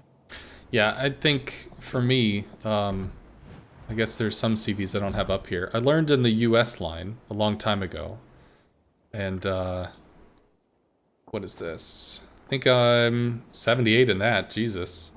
77 here, 76, 70 in the Hakuryu, 73. So I have a lot of 70s, 78 in the Vesser. I think we're actually like number 1 or number 2 NA with the Vesser, which hangs out from forever ago.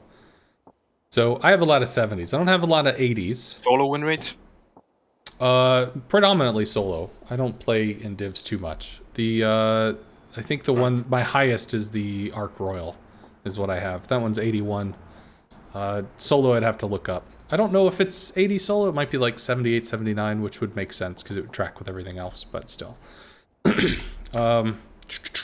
Yeah, it's like, I'm just saying that to say that FDR is not such an outlier compared to other CVs. Other CVs still have their inherent influence advantage because they can be around the map and spot things and do stuff. They can unlock issues for their team to just, their team overwhelms.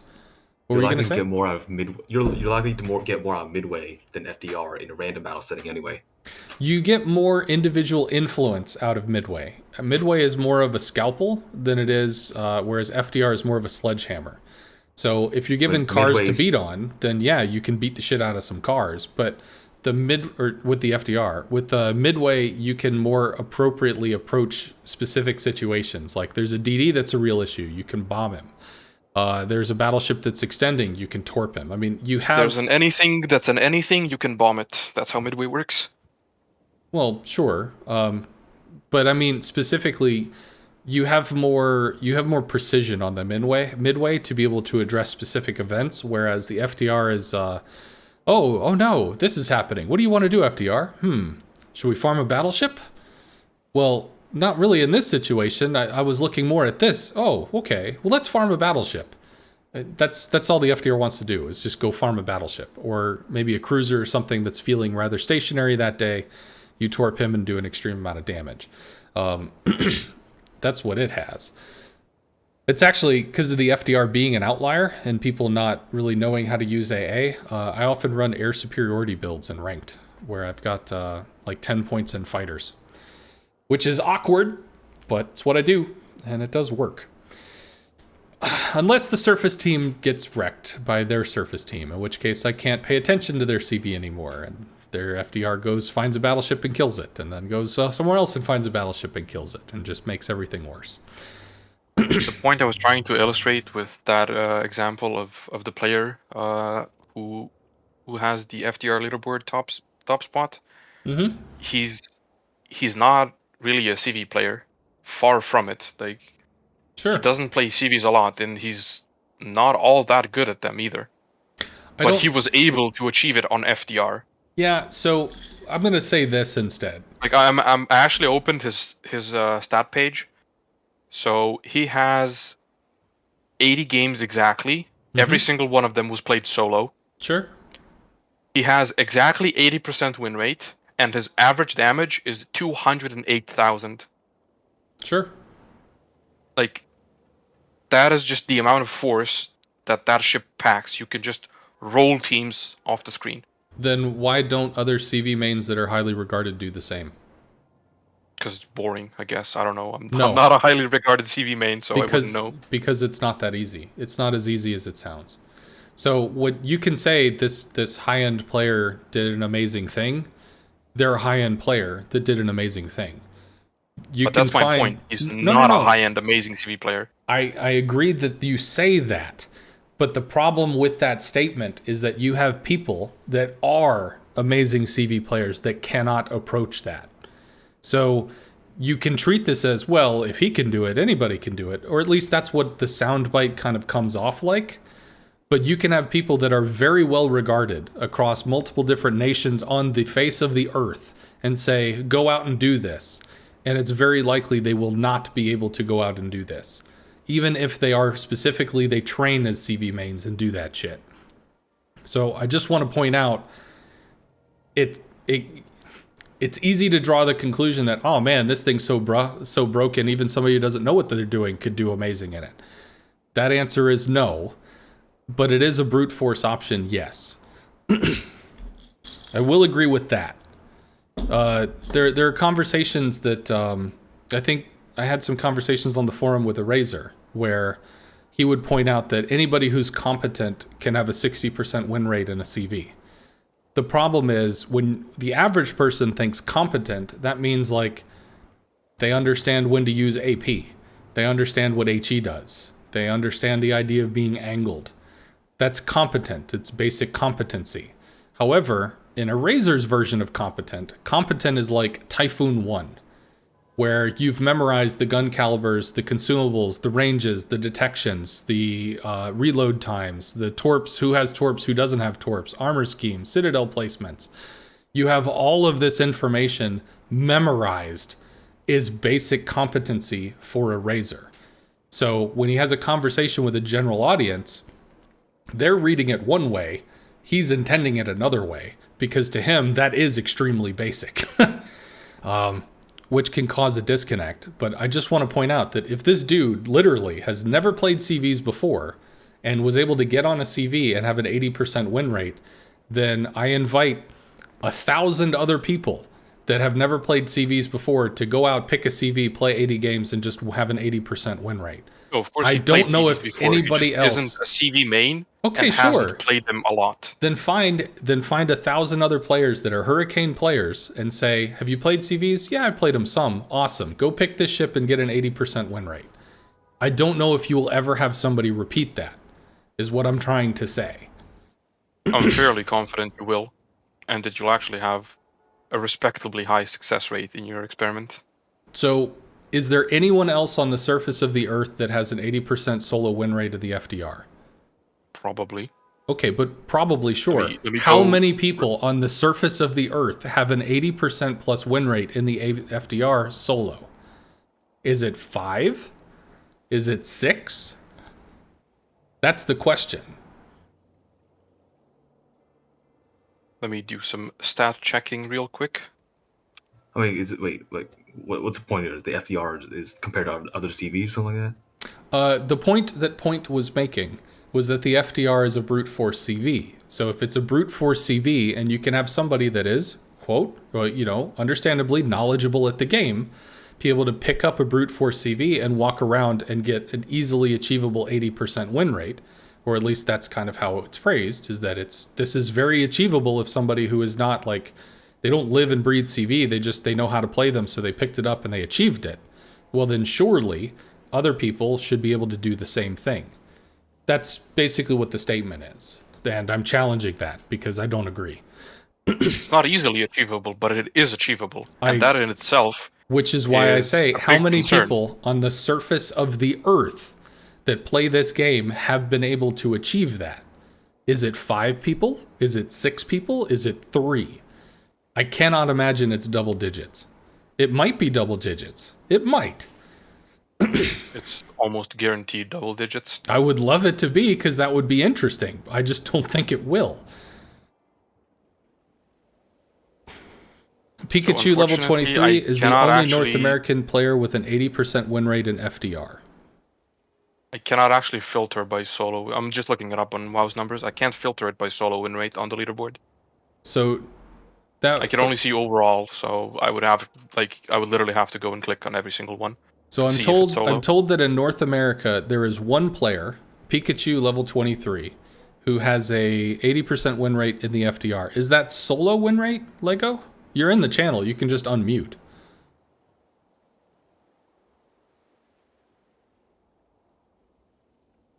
Well, forgive me. I need to use the restroom, so I'm gonna. I'll be right back. Give me just a few. Rawr. Yeah, the solo. Yeah, 86 solo games.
Okay, sorry. I have a big water cup, and I think we've been talking for like 2 to 3 hours. So it's just, it was too much. Okay, the so Pikachu guy is all solo. It's like 83%, 86 games. yeah, I think he actually got like one below. He was talking to me, and I think he got like one step below the world record in Hakuryu, and that was after all the changes. So very capable player. So like that's post, the Hakuryu nerfs and all that other stuff. So I didn't actually check up on that, but I mean I take it at face value. So, but I mean, again, like my point is, it would be worth knowing how many people on the face of the earth actually achieve that. Because out of all the people that have played FDR, all the different skill levels, all the different Hurricane players, non-Hurricane players, yada yada, how many actually were able to strike that high? And I can understand how it can feel like, well, if he's not a CV main, when what the fuck, doesn't this point that the ship is broken? There are some people that even if they don't play CV, it doesn't mean that they're not amazing at it. How do I know this? Because I teach people how to play CV. I've seen what people do when they have no idea what the enemy ships are. They don't know AA ranges. They don't know the capabilities of the weapons. They don't know movement speed or resource cycling. They don't know map position. They don't know what to pressure and where to pressure it. They don't even know how to use boost appropriately. In some cases, there are some people, they learn how to play CV by using the keyboard. They don't use the mouse. So they can't aim very well because they use the keyboard. So that's one hurdle that some people can have to learning how to play. And it's like, I recognize he might have 100 or even 1,000 games in CV, and theoretically that's still new. But as a player that's very talented in the game, he's going to be carrying a lot of information from point A to point B when he's picking up that class to go do a thing. I do think that gets lost in translation. Because I've seen like 07 players. 07 over here does not like CVs. They do not like them. They have hunting parties and stuff that they'll stream and whatever. But, an 07 player could pick up a CV and go run out and do 150, 200,000 damage or something, be like, see, isn't this fucking broken? But they're an 07 player. They can identify map positions and critical this and critical that and go about and just strike things. They have an intimate amount of game knowledge that allows it to influence their play so that they're making correct plays. In terms of shooting, I mean, if you're in a surface ship, you point your reticle at the target and you shoot, and the shells go over and they hit the ship. With a CV, you fly your planes to a thing, you place the reticle, you hit the ship. The shooting part is part of the gameplay. The game is basically, it's a whole lot of skill shots where you're shooting, looking to get an interaction with something and hoping that it's going to work out. The CV, I think, has an advantage in that because it does have a close-in drop, whereas you're not, in a battleship firing 23 kilometers away trying to prognosticate 23 seconds into the future as to where the ship is going to be on the other end. But if you just go down to like the basic mechanics of it, they're not that scary. The thing that wins games is the game knowledge that goes around it. I've talked about this a lot, so it's me reciting stuff. So it's not something I'm looking to discuss because that's gonna take another 6 hours. But like the only reason why I mentioned FDR is as a comparison to Petro and why Petro is able to get such insane win rates, despite the fact that it doesn't have a lot of DPM. Yeah, I think I was the one that brought up the FDR. Sorry, man. I mean, any person can get insane win rates with any ship, right? We'll go get a 90% win rate in a Zao. You got 2,000 more health to do it with. You got this, man. You're not gonna get 90% solo in anything. But at higher numbers, there are variances between the ships. Some ships just cannot realistically go past like 65, 70 or so. Yeah, I think give or take. There was obviously in 80 games it can happen because 80 games is still not a very large sample size. Which is what absolutely leaderboard large requires. Size. It's not. Well, solo games, long-term statistics, not necessarily. It's more than 80 is more than 10, 80 is more than 5, but yes, it's more. 80 is enough to give you an estimate, Yeah, but an if idea. you want to get something that resembles hard limits, 80 is nowhere near enough. Yeah, I think you need probably like 200 or more before you really start to zone in on it. Hundreds at the very least. Yeah, Yes. yeah, I would agree with A that. few hundred. Um, But there are ships that just, cannot go higher than a certain number, right? yeah, there's a Like concept. you can't realistically go over 75% on Zao and keep it for like 200 games. Solo, of course. There's a concept that when you enter into battles online like this, that you might have 25, 50, 25. Well, what does that mean? 25% of games you're in, you could AFK. You could disconnect. You could just charge the enemy and do nothing. You're going to win because that's just how it's going to roll. Your team is going to overtake their team regardless of your influence. 25%, the opposite. No matter what you do, their team is going to overtake your team regardless of your influence. And it's that 50% where you are making plays. However, I think CVs have shown that that's not correct. It's actually 20, 60, 20. And maybe to an extent that's not also correct because there are people that I guess have an 83% win rate, 84 maybe or something. So there are outlier cases, but for the majority of the situations, I think 20, 60, 20 is probably the best way to look at it. 20 is a guaranteed win, 20 is a guaranteed loss, and the 60% is the space where your influence is going to affect the outcome of the battle. Yeah, but that middle part changes depending on your ship. You're not going to have guaranteed wins or losses. You're just going to have wins and losses where your ship, well, that's talking about the losses strictly, where your ship just cannot offer enough to turn the game into a win. Yeah, well, that would be the 60% is based off the influence that you can provide in the map. Yeah, so it's not going to be 60 for every ship. That's going to be variable. So, like, for instance, we were talking about the Zao, and you were saying, okay, so the Zao has this cool assassin playstyle, right? Neat. What about the other 90% of the time? What is it doing? Well, it's limited in what it can do. So if it's limited, then it's limited in how much influence it can put into the match, which means it's limited in the likelihood of generating a win.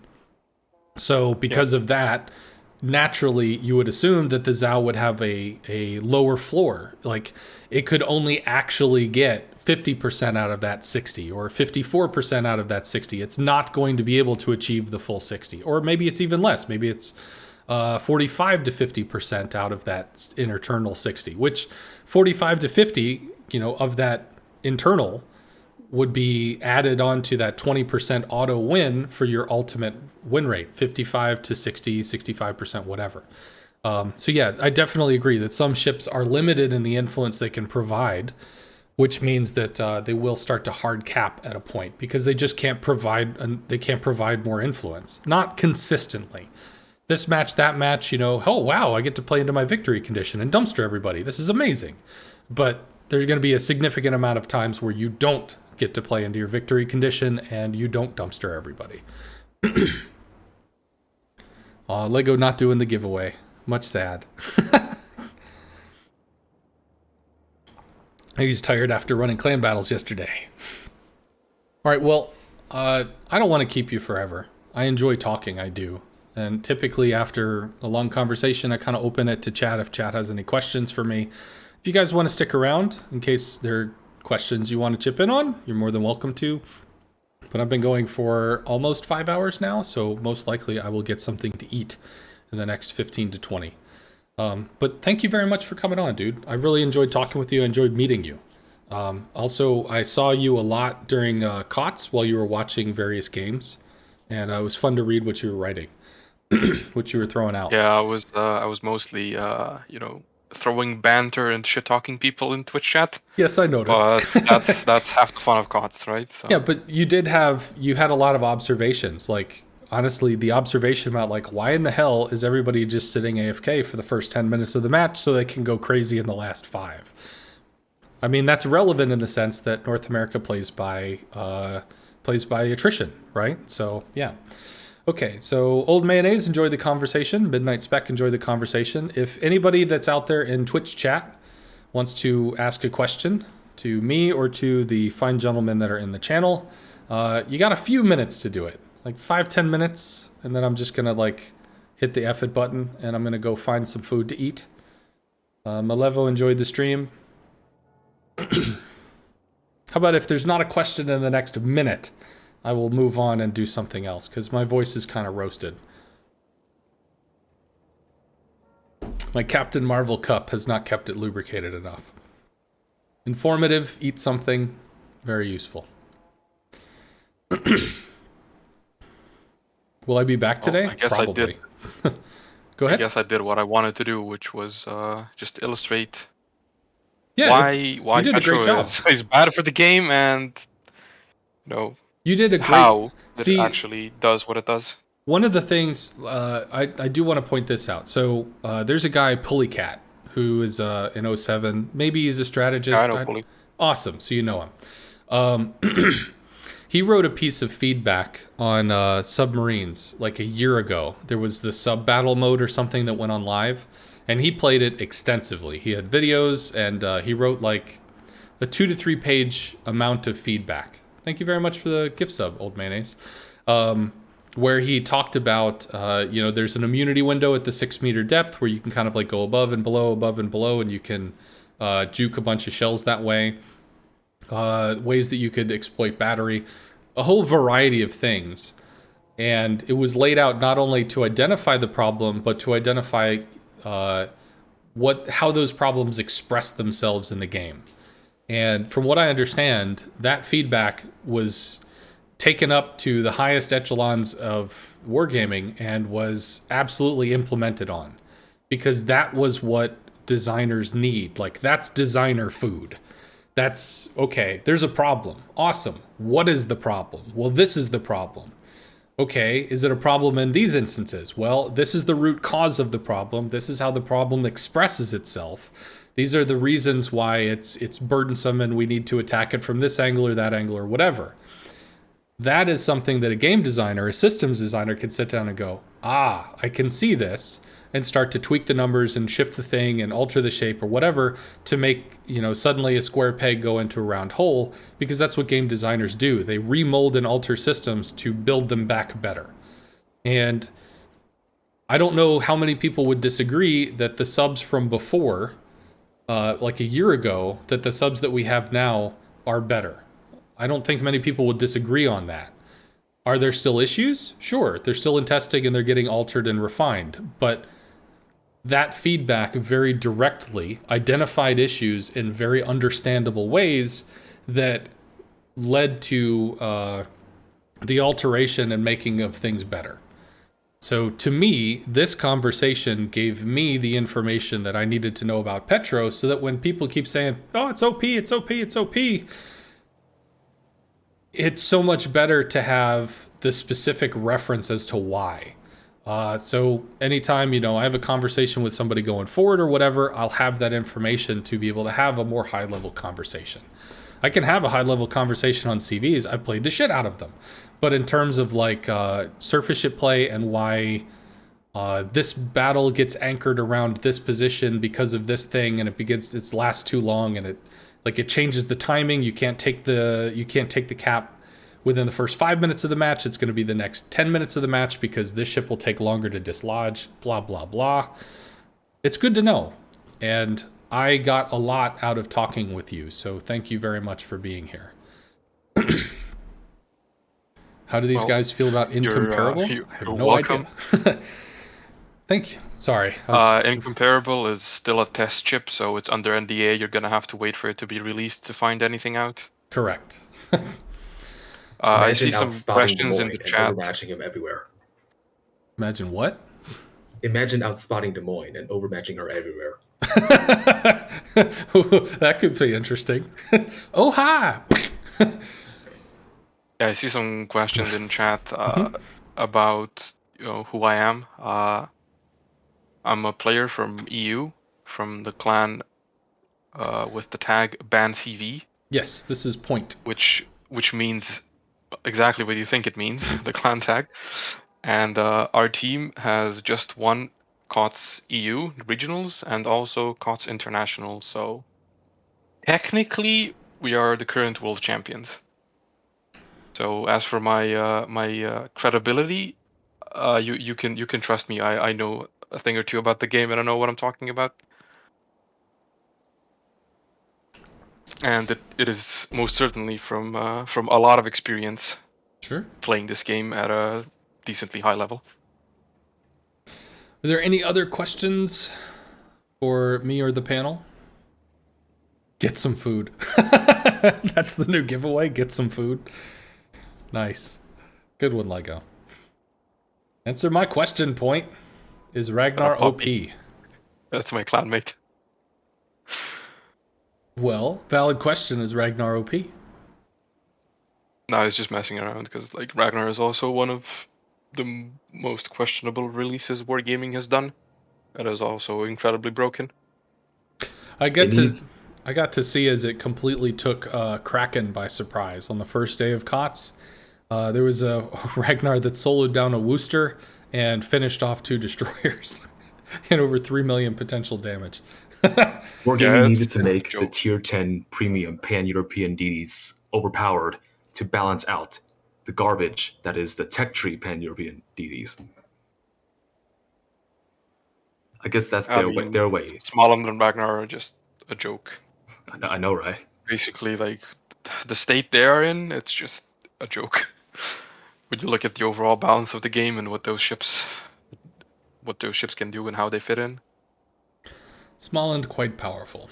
I haven't seen enough Ragnar to have an opinion on it outside of COTS. So I don't really know too much on that illustrates perfectly what it can do. It's even worse than randoms because people will be even worse at punishing you. It can just click ships to death with impunity.